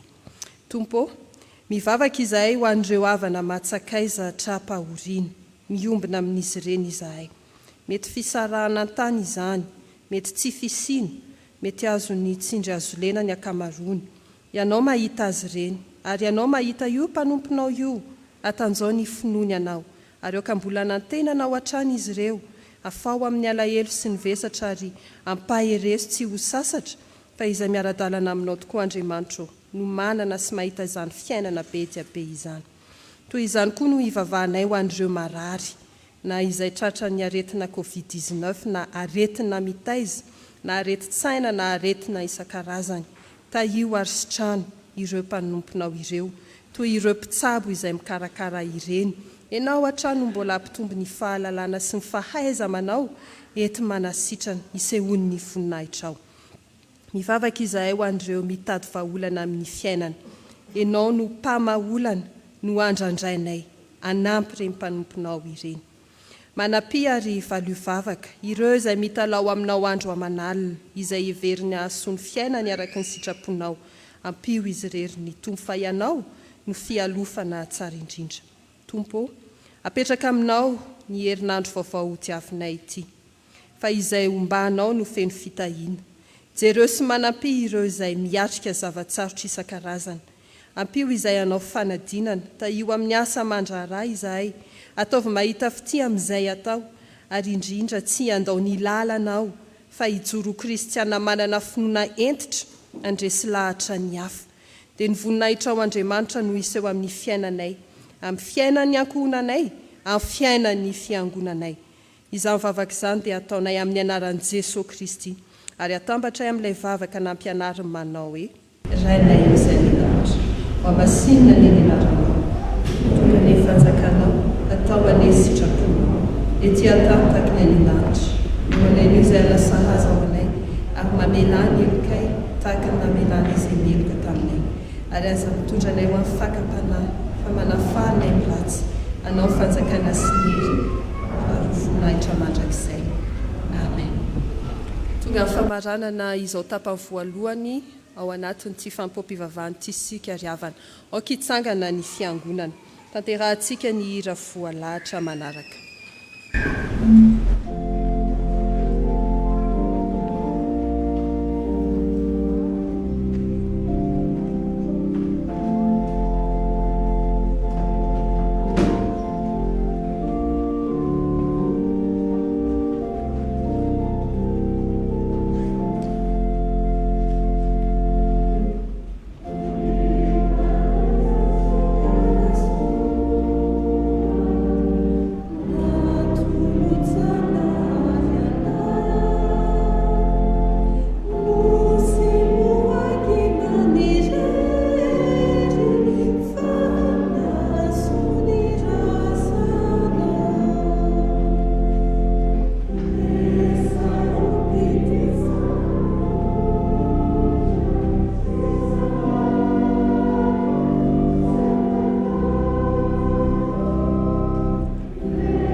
Mitayanao ny tompo ka miaranao, utahiny ianao ao an-tandany ary utahiny ianao any an-tsaha. Utahina ny ateraky ny kibonao sy ny vokatry ny taninao, utahina ny aronao sy ny vilonyofonao. Utahiny ianao raha mivoaka ary utahiny ianao raha miditra. Ary ny fiadanan'Andriamanitra izay mihoatra ny fahalalana rehetra, hiaro ny fonareo sy ny hefitrareo ao fahalalana sy ny fitiavana an'Andriamanitra. Jesosy Kristy zanany tompontsika. Amen.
ny voninahitra dia ho an'Andriamanitra irery ihany amin'ny anarany Ray sy ny Zanaka ary ny fanahy masina. Amen. Miditra amin'ny tapany faharoa amin'izao fotoan'izao isika ry havana amin'ny alalan'ny hetsika gasigasy ombonantsika fiangonana. Ny komity ny fankalazana 20 taona no hitarika antsika ao anatin'izany dia ho an'Andriamanitra irery ny voninahitra. Dia tsy misy metsika izany isika ry havana fa miandry ny fandaminana.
Fa masina ny tempolin'Andriamanitra dia ianareo izany.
Finaritra ry Aparibe Famonjena, anomboka tsy ho ela ny hetsika malagasy isika. Ny hitantsika ao anatin'izany hetsika malagasy zany dia isy fampisehoana ho ataon'ny sampana, isy ihany koa ny kabary, isy ihany koa ny filatrona izay ho ataon'ny mpianakavin'ny finoana izay efa nofantenana teo. Ho an'ireo izay mbola te handray anjara amin'ny filatrona dia manantona ato amin'ny varavarana ato, omena ny numero ianareo. Misy sokajy maro samihafa ny filatrona izay ho ambaran'ny tompona andraikitra eo ihany, afaka fotoana fohy. Fa ireo izay te handray anjara amin'ny filatrona fitafiana malagasy dia mbola iangaviana anantona ato amin'ny varavarana ato zao. Dia toy izao no fizotron'ny hetsika malagasy. Isy ny seho izay ho tanterahan'ny sampana, ka ireto sampana telo voalohany ireto dia miomana sahady ato ambadika ato mba hiakatra vetrany rehefa vita ny filazalazana mikasika ny fifaninanana rehetra izay ho ataontsika amin'ity anio ity. Voafetra ihany ny fotoanantsika, mananeo amin'ny 10 minitra isaky ny sampana eo isika aneo an'izay kabary sy seho malagasy izay. Ao anatin'izay ihany koa ny filatrona, ka dia miomana vetrany ny sampana lela kristianina, ny asin'ny famonjena ary ny sampana mpiangaly zava-maneno. Ireo telo ireo no hiditra voalohany ao aorian'izay. Isy ny filatrona, ao aorian'ny filatrona dia miomana ny sampana taniketra, ny voamera, ny fanomezam-pahasoavana. Dia isy indray ny filatrona dia miomana arak'izay indray ny katekomena, ny sekoly alahady, ny RFF. Dia isy ny filatrona indray dia aorianan'izay ny sampana mpanazava stily, ny sampana tanora kristianina dia tsy ao anatin'ny fifaninanana akory fa aneo seho antsika ihany koa ny braom-piangonana. Aorianan'izay dia ho zaraina ny loka ho an'ireo nandresy dia ho faranan'ny mpitandrina ny fotoana.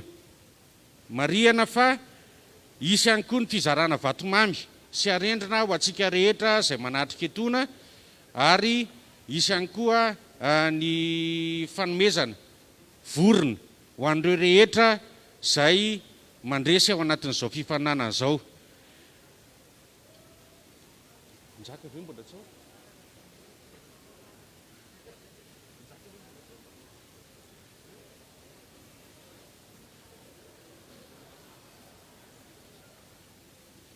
Mariana fa noho ny fotoana voafetra dia eo amin'ny ora iray sasany hatramin'ny adiny 2 eo ihany no anaovantsika izay seho rehetrarehetra izay.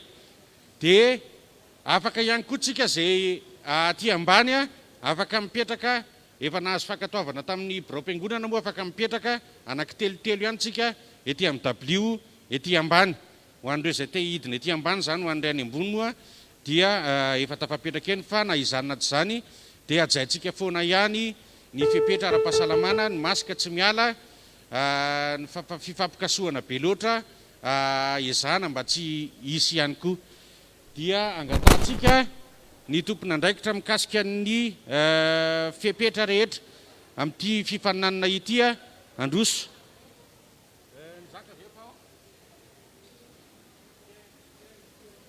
Ny jury dia hipetraka eto aloha ihany koa hitsara ny seho rehetra, dia omentsika njaka amin'ny fitenenana fohifohy mikasika ny fizotron'ny fifaninanana rehetra.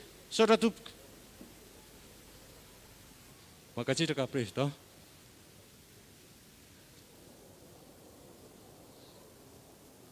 Tsara le mpifaninana zany mba mihaino kely nareo azafady. Araka mahafanana azy dia misy ny classement, misy zany ny point menanareo. Dia zavatra ho tsarainanareo efa nalefa tany amin'ny Facebook ny fiangonana ihany izy, tsy haiko raha hitanareo le izy. Voalohany fitsipika tsy maintsy rahantsika tsy mihoatra ny 10 minitra le izy. Izay angamba ny tena zava-dehibe voalohany. Raha vao mihoatra ny 10 minitra zany dia efa mety lasaka ny notinareo. Ao zay na ray segonda nareo miakatra eo tsy maninona rehefa mahafapo ny olona dia te hafany nareo. Fa le mihoatra ny 10 minitra tsy mety. Faharoa, le lohahevitra samy manana nanaovany azy nareo fa anjaranay jury sy ny mpijery no mitsara azy. Fahatelo, ny mpitsara miaraka amin'ny mpijery, arakaraka le te ataonareo mpijery zany ny tenenina eo, no hitsarana ianareo. Dia any amin'ny farany atambatra ny noty ka zay eno tsara izay kely point indrindra no voalohany. Zany hoe anjaranay jury zany manao classement anareo ity voalohany ity faharoa fahatelo ka izay kely point indrindra zany no mahazo ny voalohany. Ny jury dia atolotra anareo Andriamatoa Jean-Jacques izay manan-talenta amin'ny fikabariny. Faharoa Ramatoa Nirina. Dia fahatelo dia ny tenako izany. Dia fomba hitsarana azy dia tsotra. Mizara telo izay mitsara azy. Tsy mitovy ny zavatra ho tsarainay. I Andriamatoa Jean-Jacques no hitsaranareo eo amin'ny fomba fiteny sy ny ohabolana izay ampiasainareo sao dia misy ohabolana tsy mifanaraka ny tokony ho izy akory nefa ampiasainareo ilay izy, ohatra izay. Dia faharoa ny eo amin'ny fomba fitafinareo. Hoe mahafa-po ve zany fiaingo fitafy mahatongoka ny tapindoka hatrany faladina.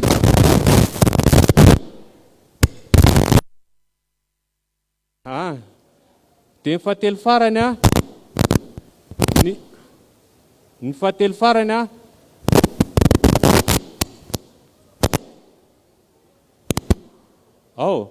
ny fahatelo farany dia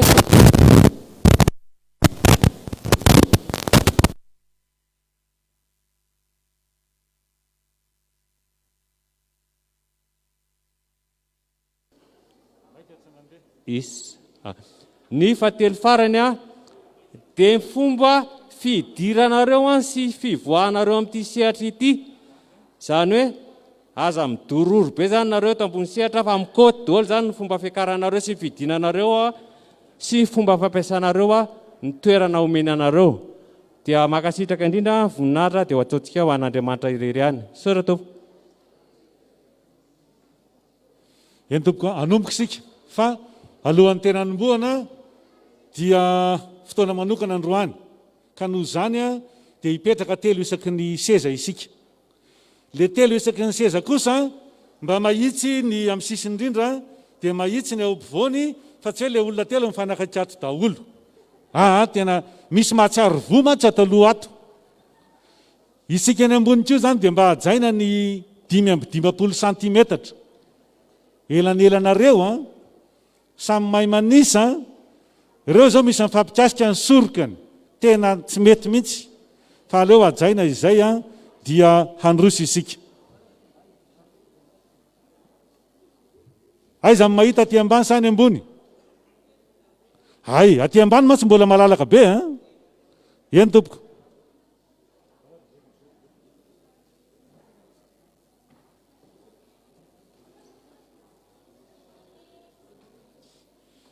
Ny eselika zany no anokatra ny fotoana. Raha antsika mitehaka mafy be ry zareo anohatra seho ho antsika rehetra. Misaotra tompo.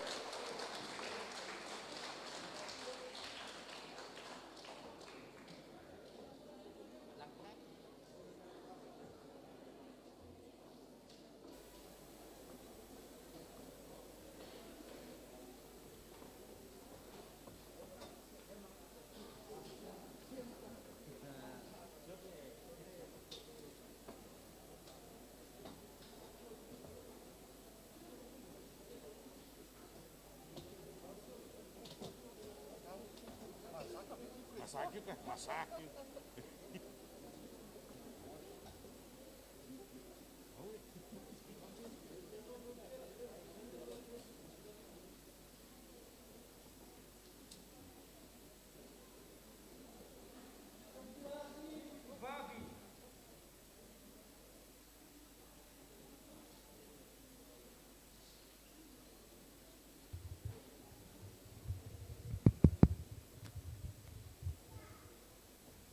Tompoko lahy sy tompoko vavy, miala tsiny mandray fitenenana satria tsy zokony afa sola vatony, tsy antitra fa tsy ampy sakafo fotsiny. Koa miala tsiny satria ny akola ony aza tompoko raha neno miala kopakopaka. Kokoloko! ny akovavy raha natody miala fatitrahatra.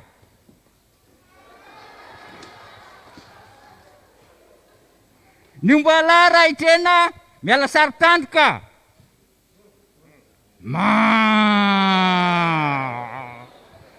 Koa izahay raha hiry eto anatrehanareo dia miala tsiny manao saloy fito. Dia hira ho anareo ny sampana lehilahy kristianina mihaino finaritra ary tompoko.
Misaotra ny sampana lehilahy kristianina sika, averintsika mafy be ny tehaka tompoko an zareo. Dia efa miomanao ny asin'ny famonjena amin'seho antsika koa ny talentany. Efa ao ihany koa ireo mpilatro rehetra, mahafinaritra daholo ny fiakanjon'ny mpianakavin'ny finoana tamin'ity an'ity ry havana. Ho hitantsika eo ihany rehefa avy eo ao aorianan'ny asin'ny famonjena izay hiakatra eto. Ny asin'ny famonjena afaka miakatra avy hatrany ianareo.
ketsa hiakatra ty ambony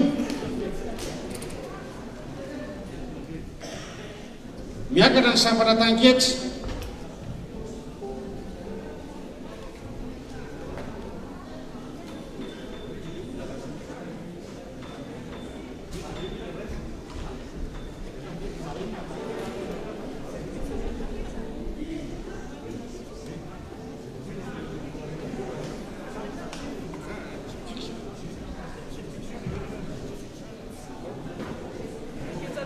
sampana tanketsa tompoko anareo sehatra hotsenetsika amin'ity aky izy tompoko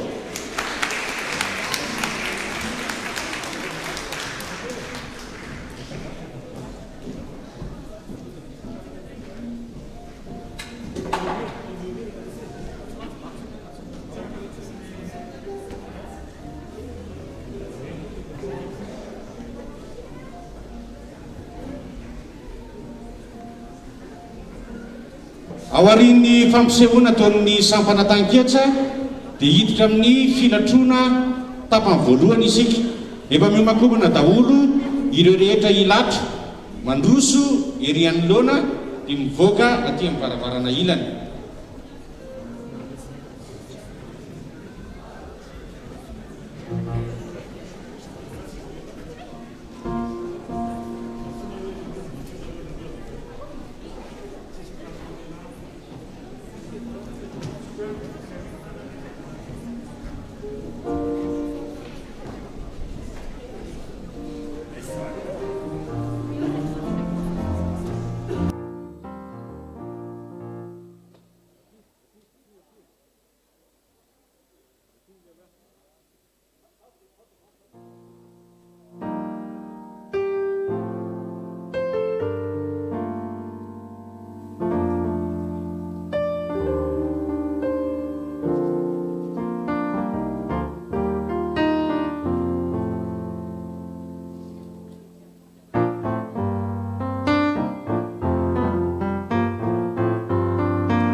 hiditra amin'ilay filatrona tapany voalohany isika. Antsointsika ireo 5 voalohany hiditra ampiseho ary aneo ny akanjo sy fitafy malagasy. Mandroso anareo tompoka.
Ao anatin'izay dia efa miomana ny VMFP, ny catéchomène ary ny sekoly alahady.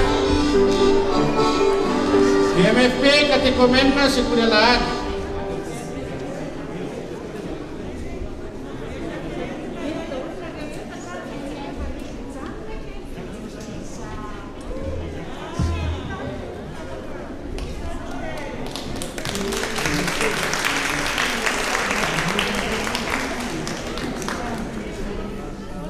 Fantsina kely ao aorian'ny VMFP, laïque dia catéchomène.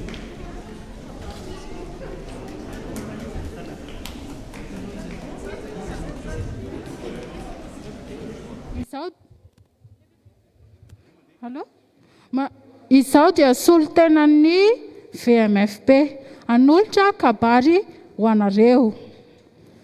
Ianareo zoko be vokiana eto Aparibe famonjena. Finaritra ry ambany lanitra, na tratra ety Asaramanitra.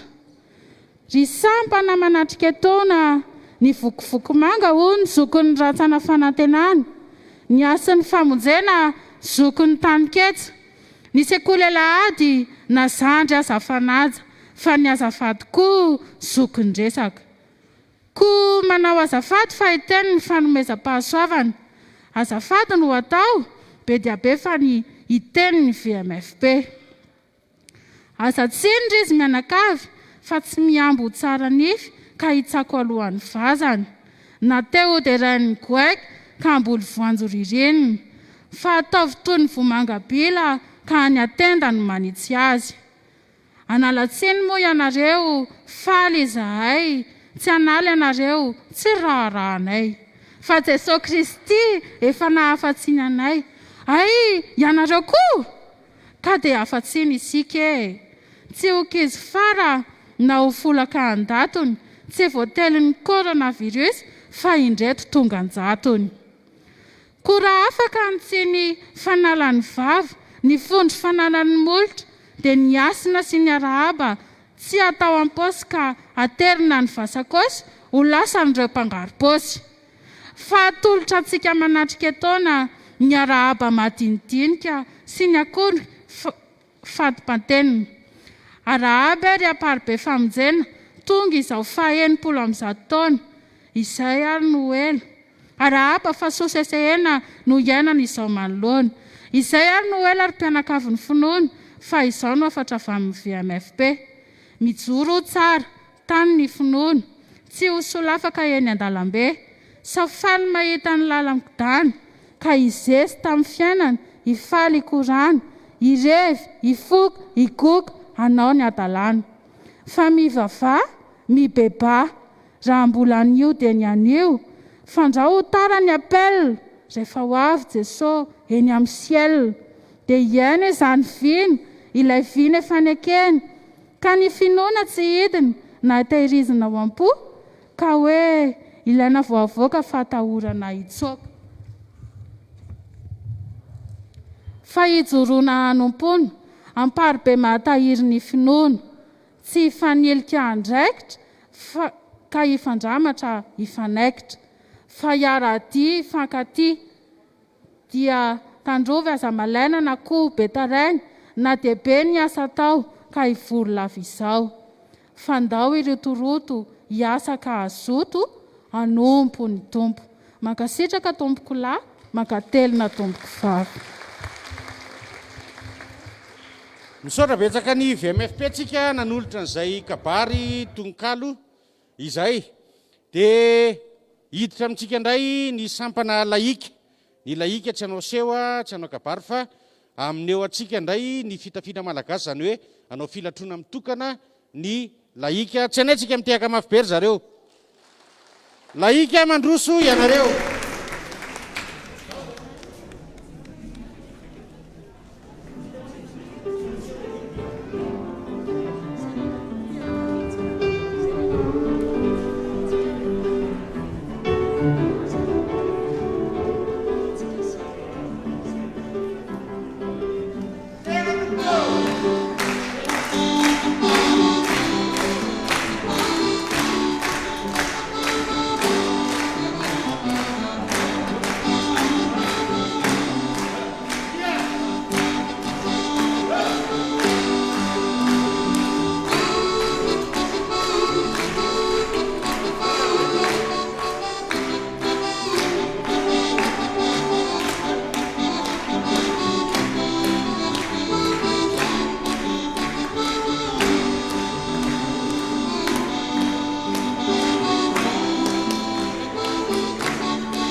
Saotrany tamin'ny dimorindra amin'ny filatrona iroso amintsika ny zanatsika amin'ny katekomena anolotra atsika tononkalo mandroso ianareo tompo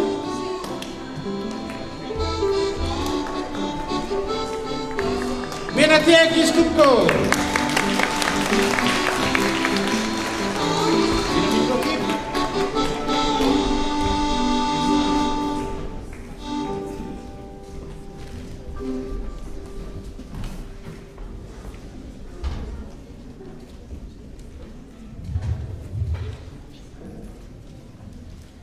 faly miarabanareo izahay katekomena miray tsy ngezany no manefa bitika fa heverinay ka antitsika indro manolotra izahay tononkalo momba ny tanindrazantsika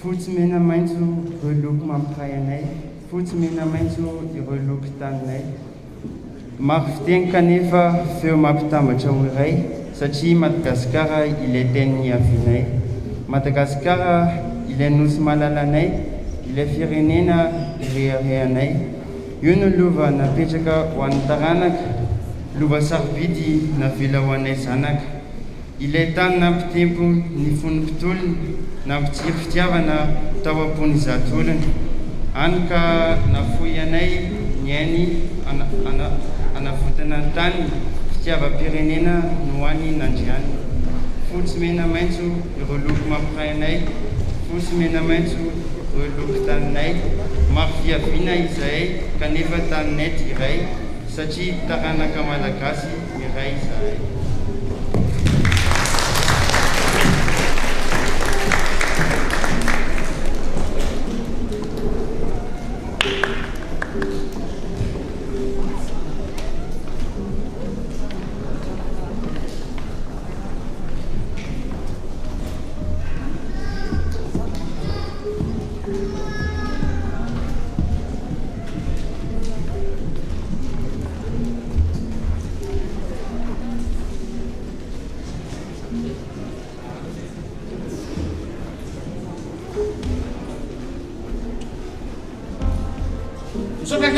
Tsika tamin'ny tononkalo natolotra izy ireo teo hiakatra vetrany ny sekolalady ny sekolalady isy filatrona isy di ihany koa ary isy kabary ihany koa oatonony atsika eo aoriany sekolalady dia hiditra vetrany ny biro-piangonana anolotra atsika ihany koa iry zany hoe tsy ao anatin'ny fimpananana fa mba nomezana atsika fahafapoa sy nomezan'izy ireo ny talenta ho atsika dia anolotra hira ho atsika izy ireo fa tsotsarain'ny mpitsara akory aorian'ny biro-piangonana dia miomana vetrany koa ny rantsana ny RFF sora tompoka.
Zaho ary tompo klasy tompo vavy voretony sika menakavy tsy misy teraka lafa fa nivelona ray trano mba tiray fasana fihavanana tsy misy atsoaraina le tsika fa tonga amin'ilay oabolana hoe ilalava mandray moro-patana zovy tia katsiza avy zao ihany molo blanky ray miodidina fandrindrano ka tsy misy ny avosiva ankehitriny manatrika atsika ny sampana sekolalady atoko ny famonjena sanatria ampidera taimby aminareo zay ka hoe zanakinefa mangotraka ka tsy matahotra zay makorovitsika fa reo mana-talenta ihany dia hoy ny fitenenana hoe ny hotely io ny restaurant ny tompon'ny tsiro fa ny jirama ny tompon'ny jiro hidada ny tompon'ny neny fa ny ray aman-dreny ny tompon'ny teny fa rajery ny tompon'ny valia ny sekolalahady ny mahay mandy ko andao ary sekolalahady namana ray ro telo anareo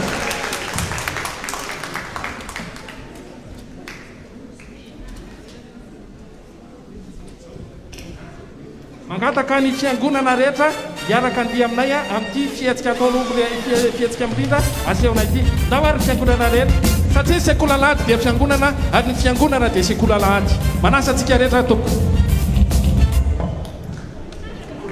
mitsangana daholo tsika azafady sarotra koa ny ataontsika ka atao mafimafy tsara le zava-manena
visova misy anefambadikany reny zay tsy nda manatany tianao anefisa ino koa raha ilainao manany anao kasikaraniny anao kasy manaranao ino mitsanaryanao ina malagasy anao tiginako izay mahandriva arizany fedetsia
maveo any sekolalady dia zao ao atsotsika ny brom-piangonana miaraka amin'ray mandray mpitandrina aneo atsika ny fahaiza-miran'izy ireo dia vitatsika moa hoe tena mahay tokoa ery zareo sa ahoana mandrositsika tompoko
mianajara miaraka amin'ny brom-piangonana eto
maso mandroso mihoatra n'izao fa latabatra masina ho leo ambany eo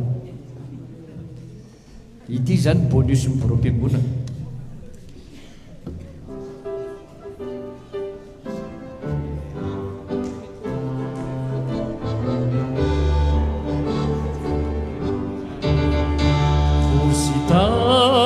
Razako zay navelany razako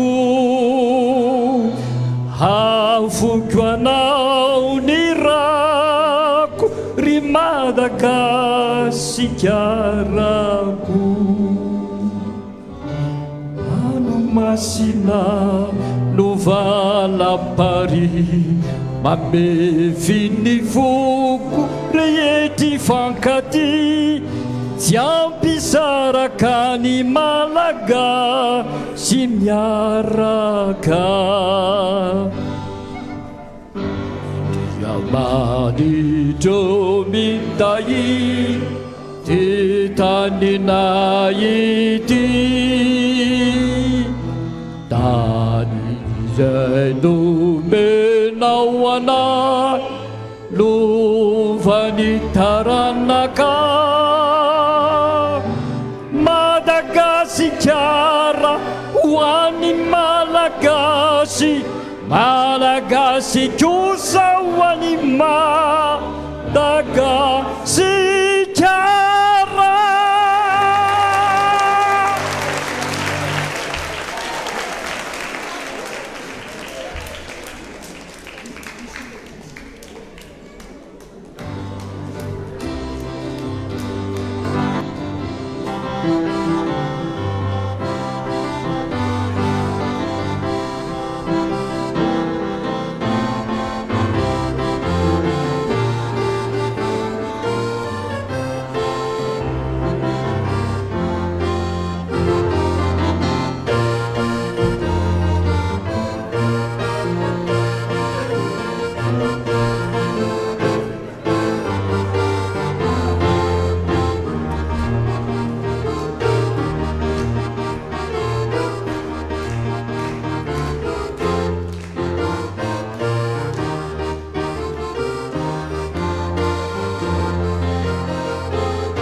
Ny borom-piangonana ny ankonany ny mpitandrina mianadrara nafinaritra ny seho saona izy nareo tehaka mafy be ho any zareo are zao are dia hiditra anatin'ny filatrona indray tsika ny sokajy vehivavy indray no ilatro amintsika eto zany misy 250 izy ao jereo tsara ny akantony andalo eo amintsika eny izy andalo eny amin'ny jury eny rehefa vita zay dia miomana vetrany indray ny asolofa tsy hitako le zavatra miomana vetrany ny RFF ao aorianan'izay ny Sampatia dia ao aorianan'izay ny STK vita amin'ny filatrona dia ny RFF Sampatia STK.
arahaba ho bampahasoavana avy amin'ny Andriamanitra iray be fitiavana. Arahaba toy ny masoandro miposaka tsy mifidy andefana fa dia samy mahazo avokoa isika rehetra. Ry havana malala, ankafaliana tahin'Andriamanitra fa tafahoana eto antsika ka tsika sy ravy sy tehaka mafy ara hoe. Satria moa ny hôtely ny tompony tsiro, ny jirama ny tompony tsiro, ny mpanety ny tompony hety, fa isika parobe kosa ny tompony fety. Faly izay RFF miaraka amin'ny fiangonana ankehitriny miteran'ny Andriamanitra noho ny 80 taona ny fiangonana ary 20 taona ny RFF ihany koa. Faly aho, tena faly izay no ela havana fa dia raha lava ny naitra very ny kisoa, raha lava ny teny very ny soa.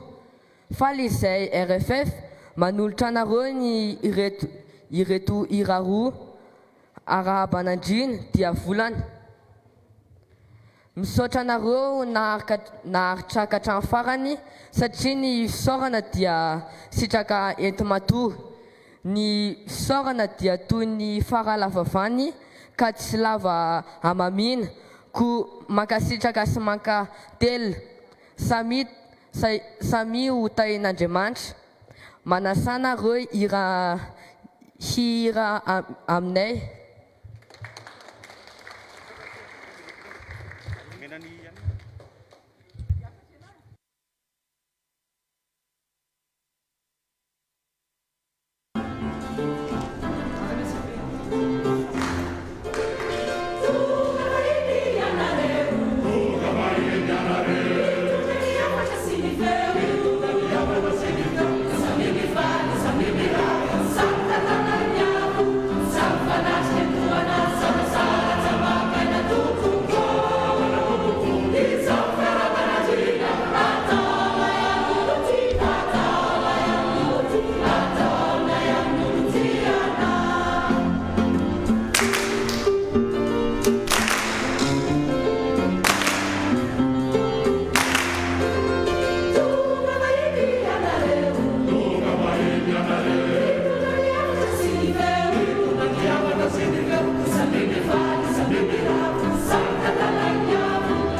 fanao manapanahy toy ny androrana ho ny tompoko tsy hamingana anao mba handroso ary tsy hamingana anao mba enjery ny teny tokoa ny tompoko dia toy ny vato ka izay maivana ihany no atoraka ary manaraka izany manao azafady etony izao dia miteny manoloana anareo tsy zokony kory ny fazandrana ary tsokony natao tokony hiteny fa niteneny eny na zaza mijory atao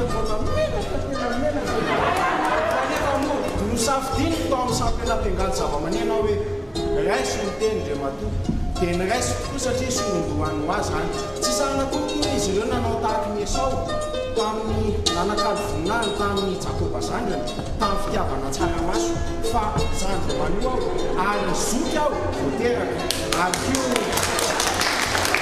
azoky aho voateraka ary kio teny menany aho tompoko ka masonana ary raha tsy mena kosa dia majoko tompo lasy tompoko vavy tsy sanatria kory anao tonylay lehilahy voavy nampiakany voninahitra ka tsy mazaka hitatrevatre atao fitenenana ravanazy azy fa kosa tonylay lehilahy andria malefaka mafatifaty oatrany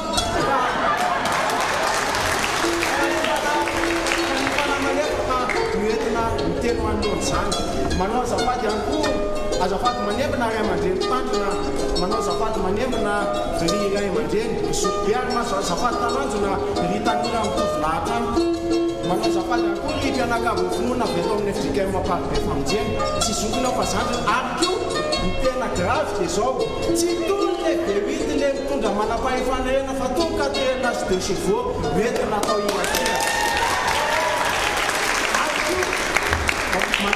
mialatsiny ihany koa satria nitsiny dia toy ny anadray aman-dreny karaha mavo mahafaty ratsy mavo mahafana omena asina koa Andriamanitra andriana nahary namorony zao rehetra zao satria raha tsy teo izy tsy nanana sofina sy tanantsika ary tsy afaka mifampijery toy izao ka dia voninahitra ny eo anazy riany nareo kosa na hoe amen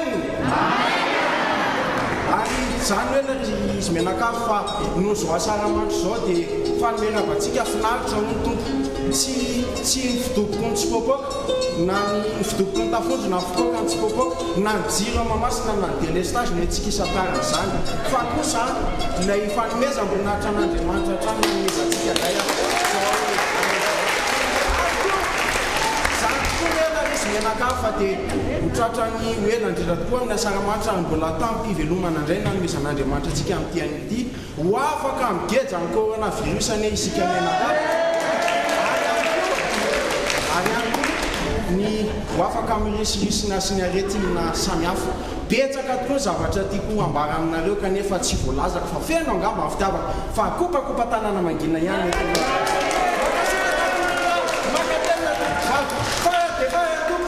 misy anjary kely anankiray azotsika irana fa anaty firana fanampiny ihany moa zany fa dia araka amin'ireto bapampan mozika reto tsika ao isa roate efatra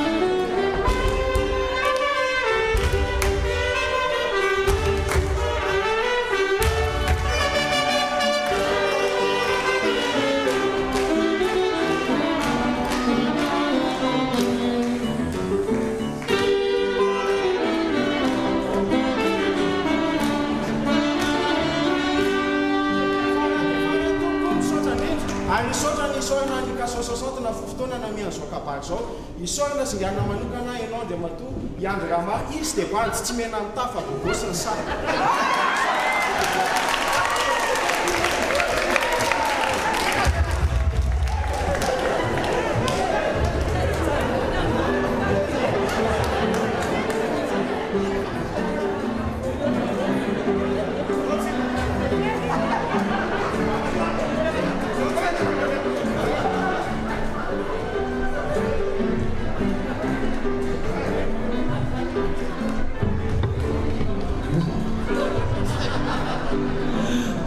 misaotra betsaka ny mpiangany zava-manenontsika metsaka tehaka mafy be dia zao tsika hiditra amin'ny skajy lehilahy indray amin'ny filatrona ireo lehilahy rehetra izay ampiseho ny tafitafy malagasy ao arian'ny filatrona miomana avy hatrany ny sampatia sy ny STK amarana ny seho ao ary filatrona ny sampatia sy ny STK misaotra tompoka mandroso ireo lehilahy anao ny filatrona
ny gosy ny bedita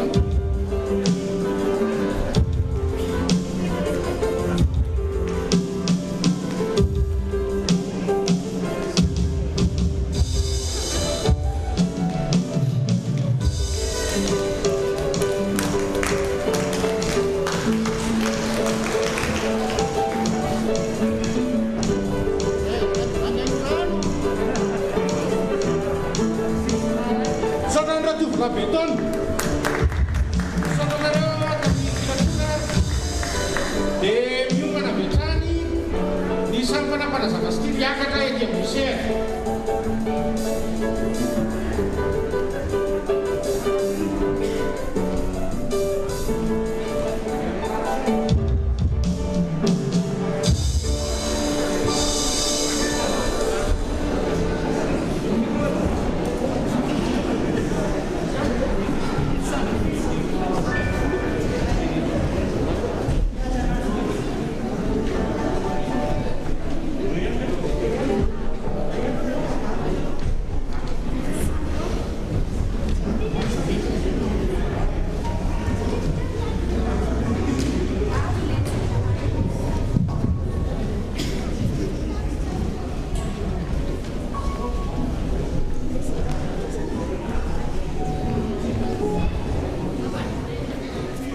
manao azafady rehefa oka azafady revokono fa izao sy ty sakaiziko ity moa dia tahaka ny solo amampiraka may izay miara mirendrika mangatsika miara mivainga zaza ny ara lalao ankizy ny aransangy andrako ngamba mbola iara-hitan'andro aoka hotsorona fa izay hitany mba hitako avokoa nefa raha mitsiry ny azy ny aty efa vakiravina raha vakiravina ny azy ny ahy efa mamelana raha jereny ivelany zato izy tao fary mangatsilany amaminy kanjo raha tonina tahaka ny tao katsaka fababy jereo izy ty mirezareza tahaka ny dokotra vaky atody asa angamba tsy nahita tory ny alina na tsy anakarapaka ny hanina reny no very fanahy mbola velona tahaka valala voatango zato izy tsy meo fa mitsika ary tsy manesy fa vakotokelaka raha ny sendrasendra za maniry maiky nenaenambolena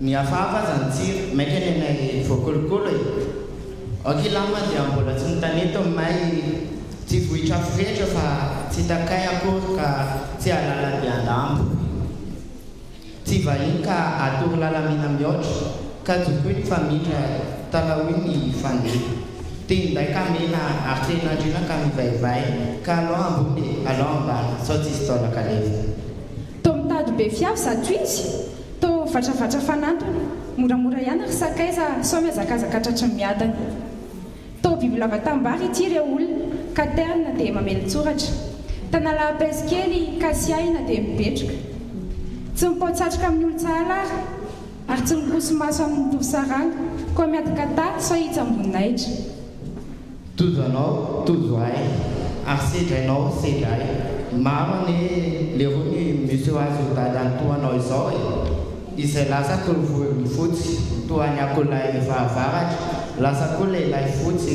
toa mpangaridana koa aza teo dorainao akoho ka hitody vary arivo e aza teo dorainako eka ka ambolo voanjo rereniny aza dia teo doraina ambo ka ikikitaonana tsy misy hery fa ny andiandray trano lanosaka andanitra toariko mitsangany tapay mitsangany vakiko tivariko fia nahazo mpangalatra aho re olona ka vonana ny kofeo tamoa raha tsy mamaly tao tezitra ary raha tsy miteny tao sositra fa ny miteny tsy ahitam-baliny olo mankarary ambavafony olo kiresahany koa tsy tsara raha atao tony tsiray hanina na nahandro tsiray pofiny koa aoka mbarako anao fa raha ombalavitra tanety anao izao lalomena taranaky ny izao lalomena mitrena-pani raha omby taranaky ny aoly anao izao kosa omby taranaky ny omby mahery samy zanaky mimpandrafitra isika ka aza fampidera-podikazo lasa izay ny tondavitra mahamanina fa ho avy aminao izao kotro-baratra mampatahotra lasa izay ny sangisangy mifanaovana fa nio vo isy levina isika rapeso ka fotso masy tsy mandinika koa vao mipataloha ka indro indray ny arina lasa aloha mila zaho mirefitrefo ka izy ity toy ny langinina zozo misy eo azo vanja mivaivay ay afopaka mipoka fa tsy mamasaka matahotra maizina ony ka mandeha any sorotro ka hanika ny avo raha tsy tea totory ny disadisa ilanana moa dia asiana olo. Ny lehibe manaiky amin'ny kenatra, kely manaiky amin'ny tahotra, fa ianao tiany mandeha amin'ny tsy fidiny tahaka ny rendrano avily, ny rotsaka tsy fidiny tahaka ranomasy teretsetrika, to ambony miaraba mamy zato izy, tsy fitifa tahotra. Itony rehefa oka natsona amin'ilay hoe akoho mikotrika atody mamba ka mamelon-doza ihinana ny tena. Tsy mampimehy anareo ve ty izy? Tsisy nanahazo spanga lehibe fa tsy mivava. Marina tsy tony sarim-bavy manao be zato izy. Oka raha matoa dingan'ny abalala ny aty ka ny mandigana anay tapabe ny mitsembona anay folo andrano lala malala izany ka tsy azo esevatrevana aray vato andohalika ka tsy azo atao dingadavo. Koka aloha zava-tsara aminao andry raha matoa ka biby lava ela ny forenana ao ka mitsotra mba handeha tsara maso ela ny levenana ka aniry fa latsakorany fody lay mitafy zao ka hitarika trafo raha mba ao ampy izay ny andro amintsihana fa tonga ola satsaina ny varotra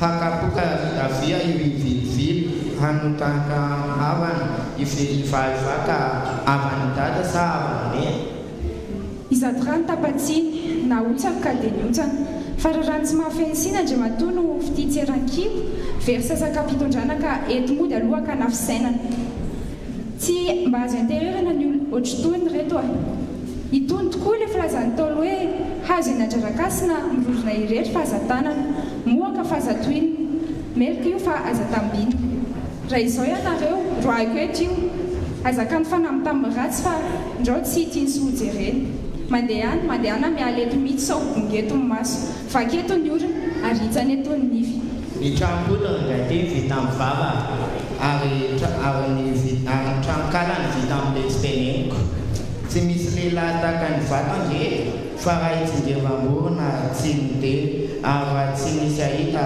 fahasambarana tahaka ny trano fivoana fa raha tsy miteny asina olona maloto ko manao azo faly aminareo ry antaninareo filalaovana fa varisandra midiana ko mena papanko fotsy elatra zao raha misidina isidinako raha mipoka paoiko raha latsaka ao itsahy ela ny toratorany ka na vovoa masinangatra fa rapidiny manganana ilay io ka sendra ny mangidy tsy hotelina aza misika ringaty raha mbola tsy tavavoaka ny ala fa fe bingo ve avita matso mona ve aloika vary boka ve avoko tototry banga ve afika fary vavadiny gara ve akekitra mariny io re olona tsy hovokontserika fa malemy tsy ahatanangady bitsibitsika tsy ahavaky amponga tsofiny ny tahaka anazao andre matono mpivarytantely mividy sakay manome mamo any hafa nefa manome mangidy ho an'ny tena io mihitsy re fokon'olona no toy ilay zazamivalana mpandriana ka mahavoray mahavoreny ko aza manantena olona ava volo ankatika le roa ka andro tsy miondana mbola aiza no alery eto Ambatomanga dia lano vatsy ry sakaiza mbola aiza Betsiry no eto Analalindray dia lano kapa mbola aiza ny tanety no sambany miona ka lany resaka zara raha mifamaly koa hotola voaora kalitelo na no lasa fa ny afito mbola ho tonga ka tsy tsyo ny aina andry ramatoa sao manao tahaka ny jamba ny taindrano ka maizina eo ampoditry ny mazava ary mafana ihany izao fa tsy mahita mangirana trotra ihany ny anoteniko ry sakaiza sondry mba zimba ny aty ka ady maolakangady raofina mandrovo satsobika orina mamaky vilany tsofina mahabe molotra tsofina tsakona mahalava nefy atelina mahakenda ary kibona ary ankibo mampiolatsynay ka ny kasiana ihany ny hoay ny mahatsaray trondromena mahay ary zatra ny akiletika ny aty ka tsy matahotra ny lalina ry zoka fa raha efa nahita masoandro misasakalina na kotro-barajiriny ianao dia manaiky aho raha mivahoana ny tonga tantely ny akibe ny lasa akikely ny papango aza vela isy io ka ataovy maniry nify ny akoho ny kitana ataovy miraraka ny andro sy alina mpiaro iaraka raha izany rehetra izany tanteraka dia nompo anao fa raha mbola tsy izany olany andro zaty anao. Fa misy heverinao hivalina amin'izany ma eto sandry lehilahy be avokoa na ny aty ka ahinam-bary amin'ny akotry ny totoandro tsy mivokana ankehitriny ringay tia maty ho zatra ny zanakay ny mangotraka tsy matory ny mangoraka vitsika fa ny lakana very fivoy no irendrika tsahan-dalana ny zinga lamboalavo no tsara vatana fa ratsy molotra fa raha ny sinongita volo na ny karana petakorina no misy dia resy toy ny anaran-draikely ao ka ny lehibe aza iakely no tahaka ny voalavo ao ka sady voa ao no lavo fa raha mbola tsy misy zany endraseo anirinifiny akoho.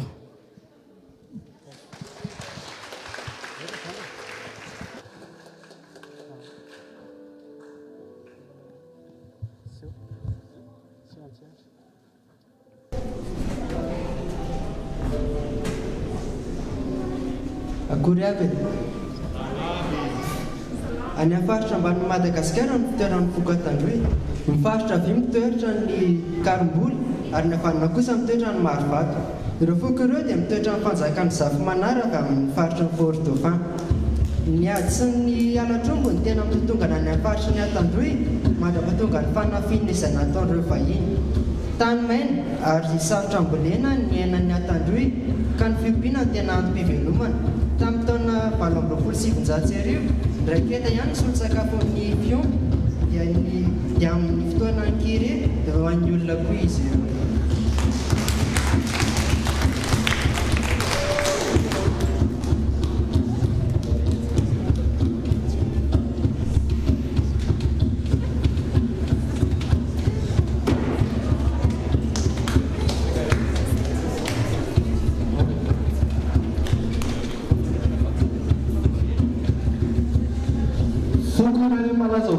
Sy mpangalatrongo Fokatandroy ka rehefa tonga ny 5 Jona indreto misy dalo iray andeha hanafika fianakaviana iray hafa.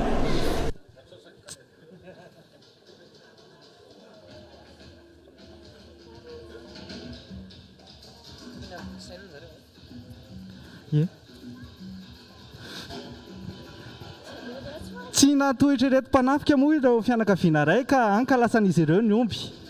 Falery reto mpanafika fa nahazo omby anaovana ny korana ny 5 Jona. Notifaingana izy ireo anomana izany.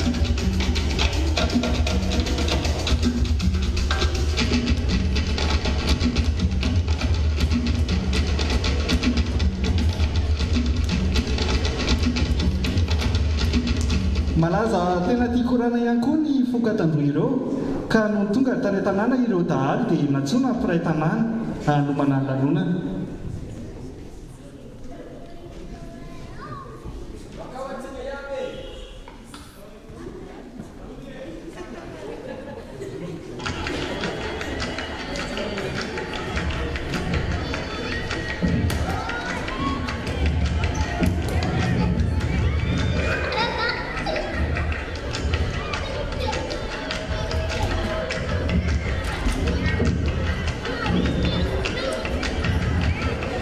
Navelatra ny tsi, narehitra ny hafa, natomboka ny korana, fa ilay ireo mponina rehetra mandihy.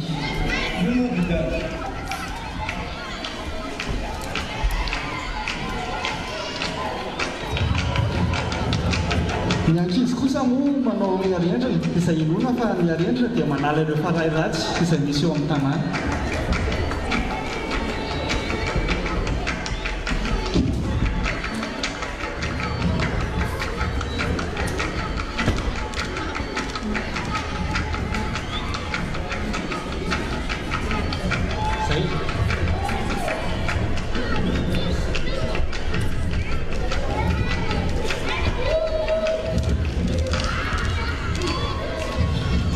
Rehefa tonga kosa indray ny tontolo andro ny 20 Jona dia mbola miverina mivory izy ireo miara misakafo ny mpianakavy.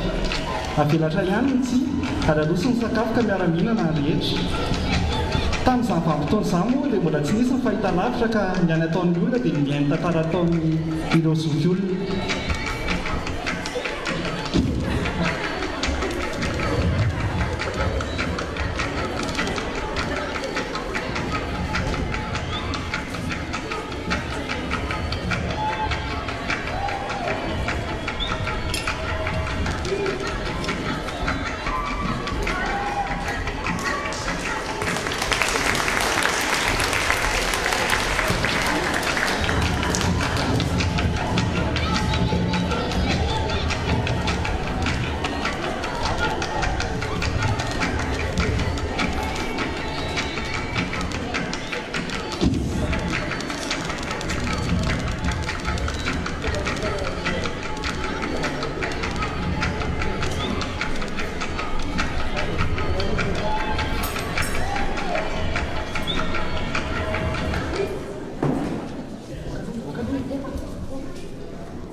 sampatisika nanolotra izay seho zay dia miakana vetrany ny sampanatanora kristianina.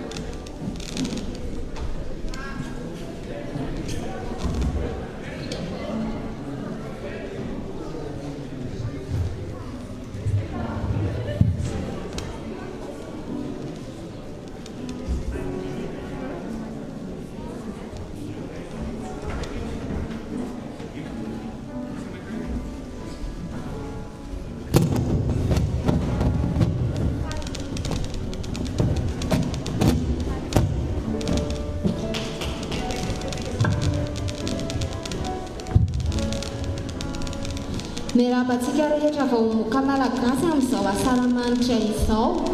Miarabantsika ary hotahin'Andriamanitra dia no tsara ny hafatra ao anatin'ny tononkira sy ny tononkalo dia samy hotahin'Andriamanitra ary. Nahazo fahalevantena moa zato malagasy ka iny miramirana tsy saina gasiasy. Nefa ve mbola mitako vola avy any ivelany? Satria hita fa tsy mba mahavelany tena.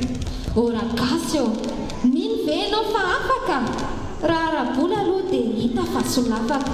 Toe-tsaina mila ovaina, toetra mila ovaina, dia tany sambatra fa tsy ho karak'aina. Toa tsy hita karatra intsony izany firaisakely, fa mizaha fivelomana dia misolokely. Ora gasy, miavao izany tsara kokoa, na isika vahoaka sy ny fitondra ihany koa. Afaka hono? Afaka ny geza, nandalo fijaliana ny kolontsaina.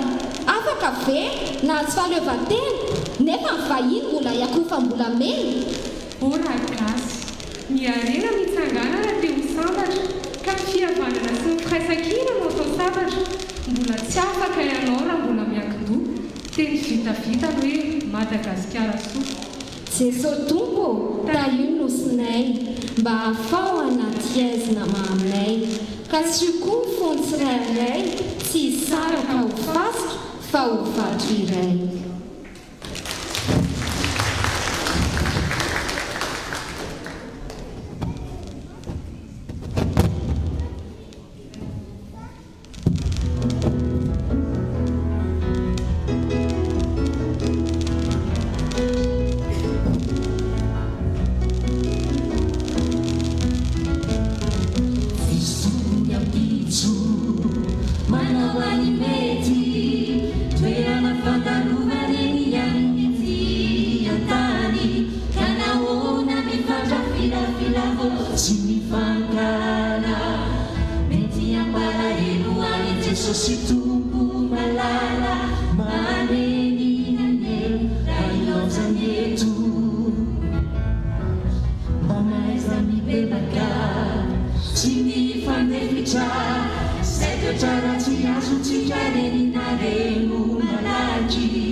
Tsuga,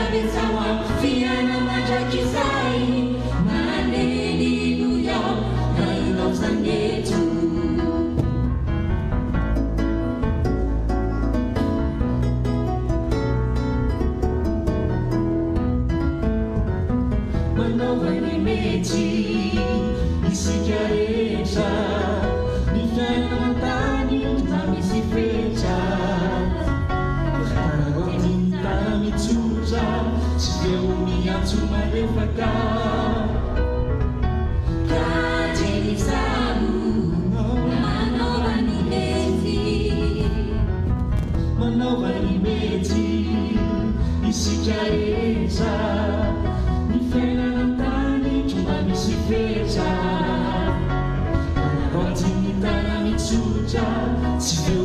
antso malefaka kadenizamo manao halimety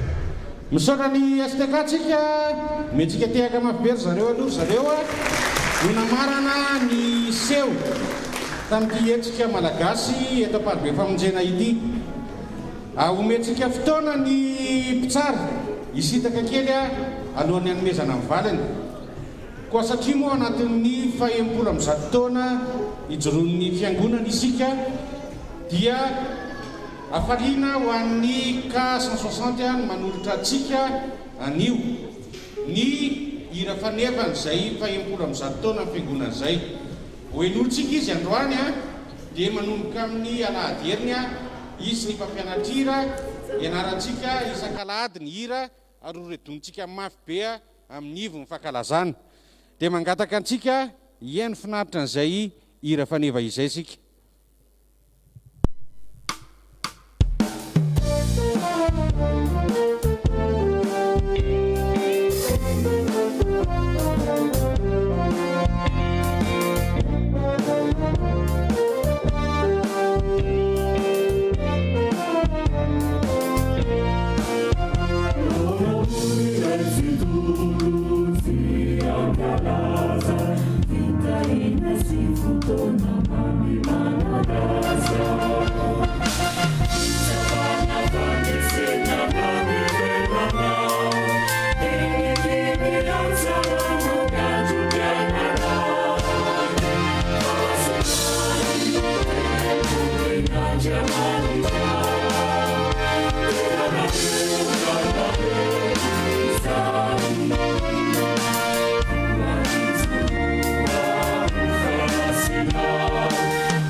Jai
dia alohan'ny amaranana misaotra antsika rehetra izay nanotrona ny sampana rehetra tetra tao anatin'ity hetsika malagasy ity hitantsika fa maro manatalenta ny fiangonana ary irarina mbola hitohizany hetsika toy izao hitrandrahana mandrakariva ny talentan'ny mpianakavin'ny finoana.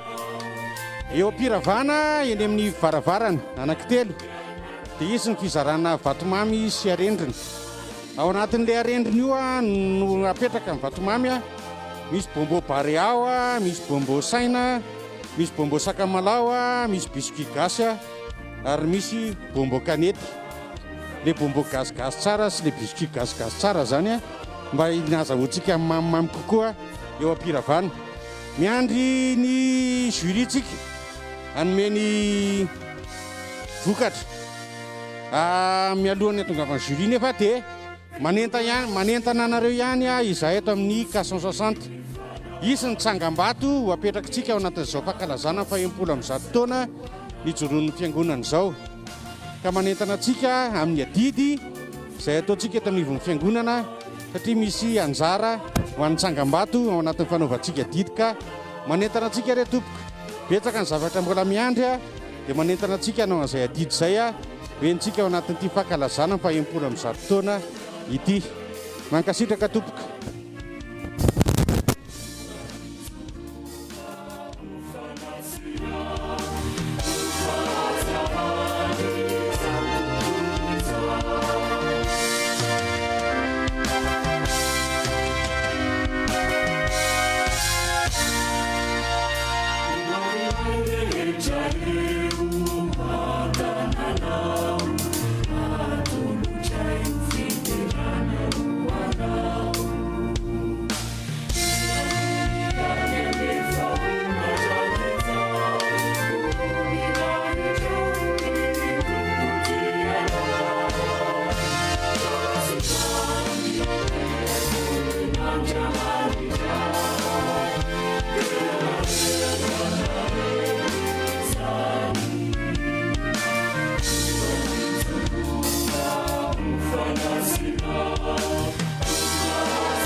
eny ary rehefa nisitaka ny fitsarana dia eo amin'ny sokajy kabary sy seho no menantsika voalohany izao.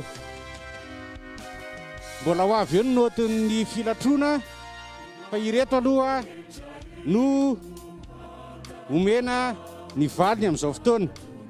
Iankaviana ny solitenan'ny kaso 60 hiakatra eto ambony eto amin'ny an'ireto gisa be reto an'ny mpandresy.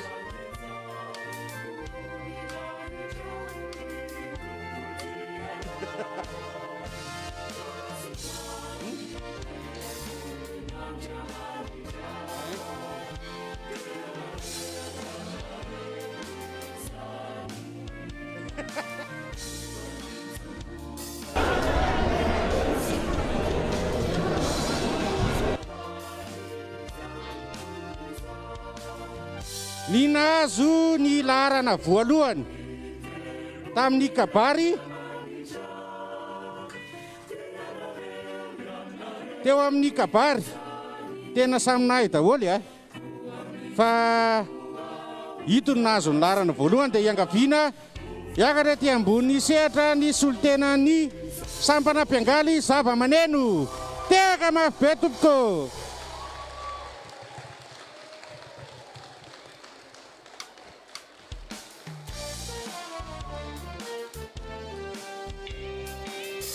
Dia arabaina ianareo nanome an'izay kabary nafinaritra izay. Dia iny ny gisa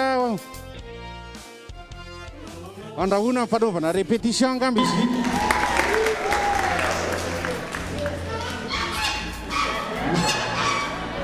Saotra tompoko. Satria moa ny larana voalohany ihany no tononona dia tsy tononontsika ny ambiny fa izy zany nahazo ny larana voalohany teo amin'ny sehatra kabary. Eo amin'ny seho indray dia tena niady dia niady koa ny isa tato tena kely dia kely ny elanelan'isa fa ny nahazo ny larana voalohany dia ny izary ny sekoly alahady. Teka mafy be tompoko.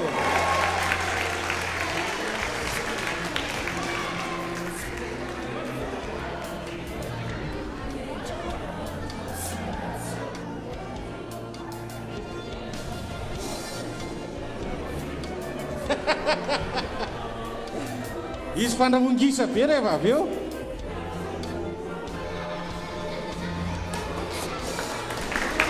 Saotra ny sekoly alatsika tompoko. Miandrika indray ny valin'ny filatronisika alefatsika ihany ny hira fanefa aloha fa hiveriny ihany zahay. Saotra tompoko.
aiza moa lay mpitsara zafady tena sarotra ny fandidina araka le tena fitenenana mihitsy fa le matematika koa mety maika koa sarotra noho zay ao ambadika ao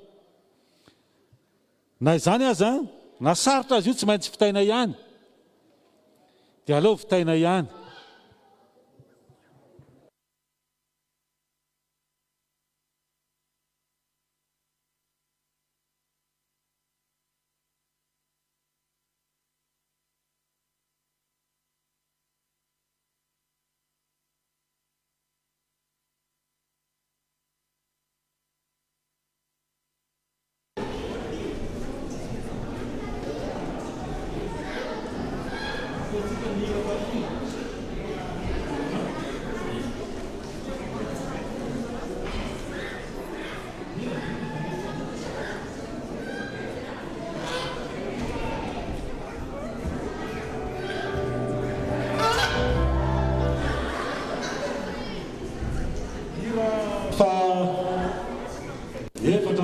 sy fitonjato andininy voalohany raha mbola tsy tonga ny valim-panontany valin-javatra dia averitsika ny andininy voalohany dia raha mbola tsy tonga dia andininy faharoa amin'izay tonga hay tonga tsy atao ny 430 sy fitonjato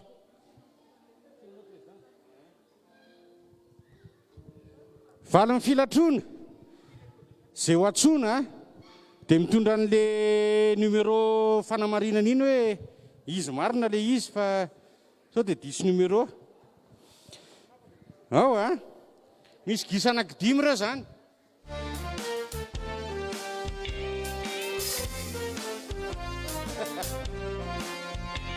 ny voalohany teo amin'ny ankizy vehivavy voalohany teo amin'ny ankizy vehivavy dia nomeny jury isa ambonimbony ihany dia ny voalohany dia ny mitondra ny numéro 2AV 2AV tega mafy be tompo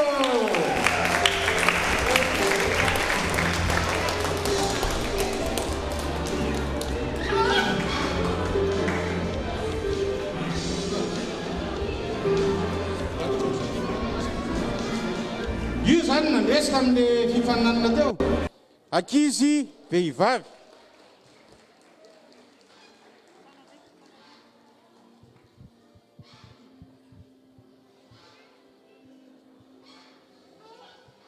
manaraka eo amin'ny sokajy vehivavy ny voalohany ny mitondra larana fa 120 larana fa 120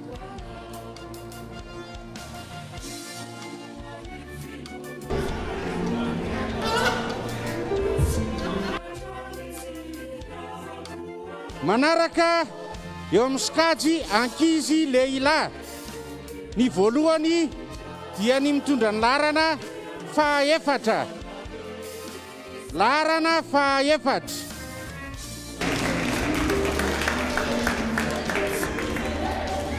dia eo amin'ny sokajy lehilahy ny voalohany dia ny mitondra larana fahadimy larana fahadimy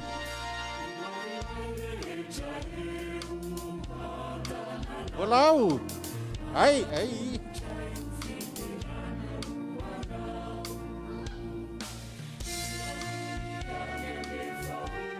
dia satria moa misy an'le hoe coup de cœur ny K160 dia nanomezana ny nomena ny coup de cœur tamin'ity filatrona ity dia président ny SLK mandroso tomboka.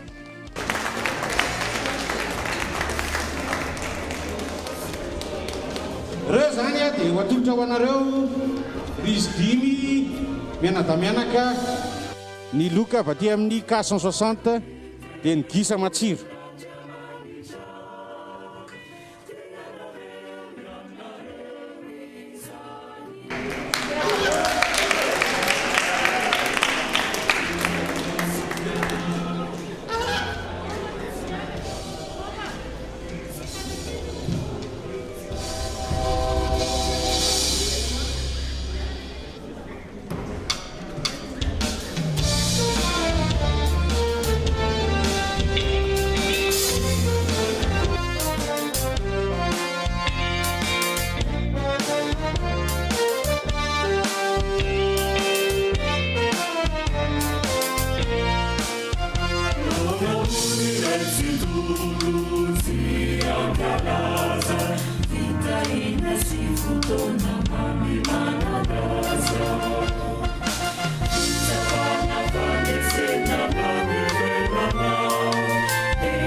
Misaotratsika tompoko amarana fotoantsika angatantsika zoky John Bam amarana fotoana dia misaraka ao anatin'ny fifaliana isika menakavy tompoka.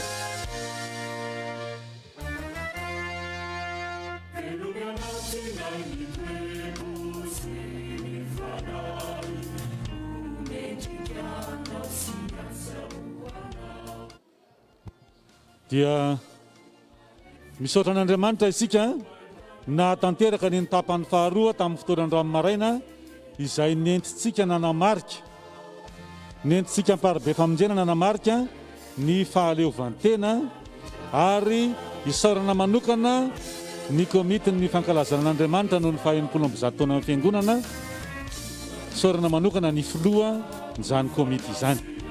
Hitsangana isika amarana izao fotoana izao ao aorianan'ny tsodrano dia ilay hira faha-efatra amby 370 andininy voalohany no ho ataontsika dia hiaraka hipetraka isika hivavaka mangina ary samy hamonjy ny fidiana. Hivavaka isika. Velom-pisaorana anao hatrany izay ry rainay izay any an-danitra. Misaotranao izay noho ny fitiavanao anay. Misaotranao ihany koa noho ny fitantananao ary ankehitriny hamonjy fodiana izahay, hamonjy ny tokantranonay tsirairay. Ianao ihany koa no mbola hiay anay, hitantananay amin'izany rehetra izany ary ny herinandro ho avy eny ny fiainanay manontolo mihitsy dia apetrakay aminao mba ho tantananao. Ataonay amin'ny anaran'i Jesosy Kristy izany vavaka izany. Amen. Raisoary ny tsodrano araka ny voasoratra ao amin'ny bokin'ny nomery toko faha-enina andininy faha-420 520 ary ny faha-420. Ny anaran'ny Tompo hita ianao anie Jehovah ka hiaro anao, hampamirapiratra ny tavany aminao anie Jehovah ka hamindrafo aminao, hanandratra ny tavany aminao anie Jehovah ka hanome anao fiadanana. Amen.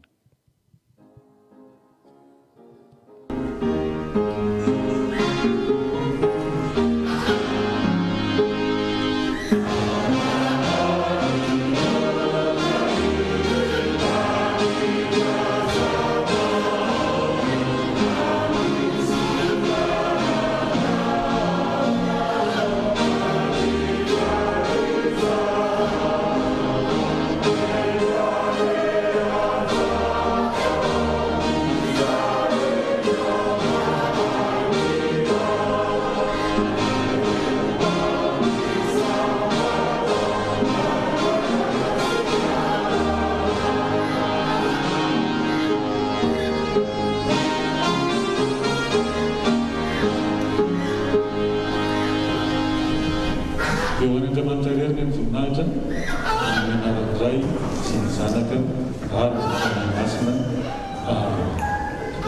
vao mifalentsika tompony ny arendrana zany araka ny afana toka ty a dia azo angalana tsy azo alaina izy rehetra kory a hoan'olona ray fa azo angalana dia hoentina mody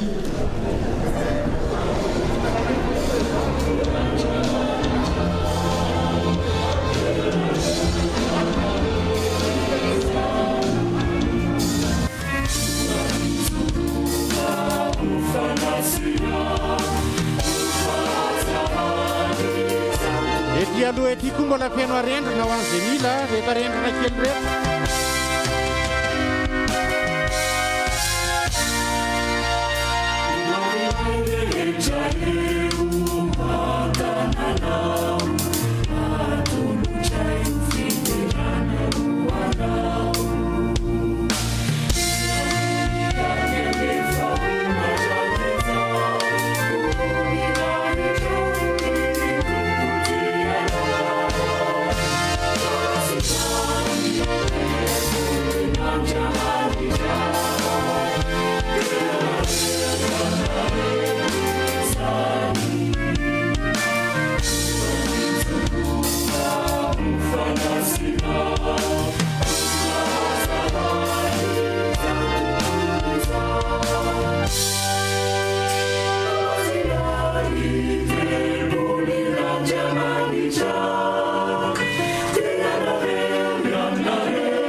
Vita in si futona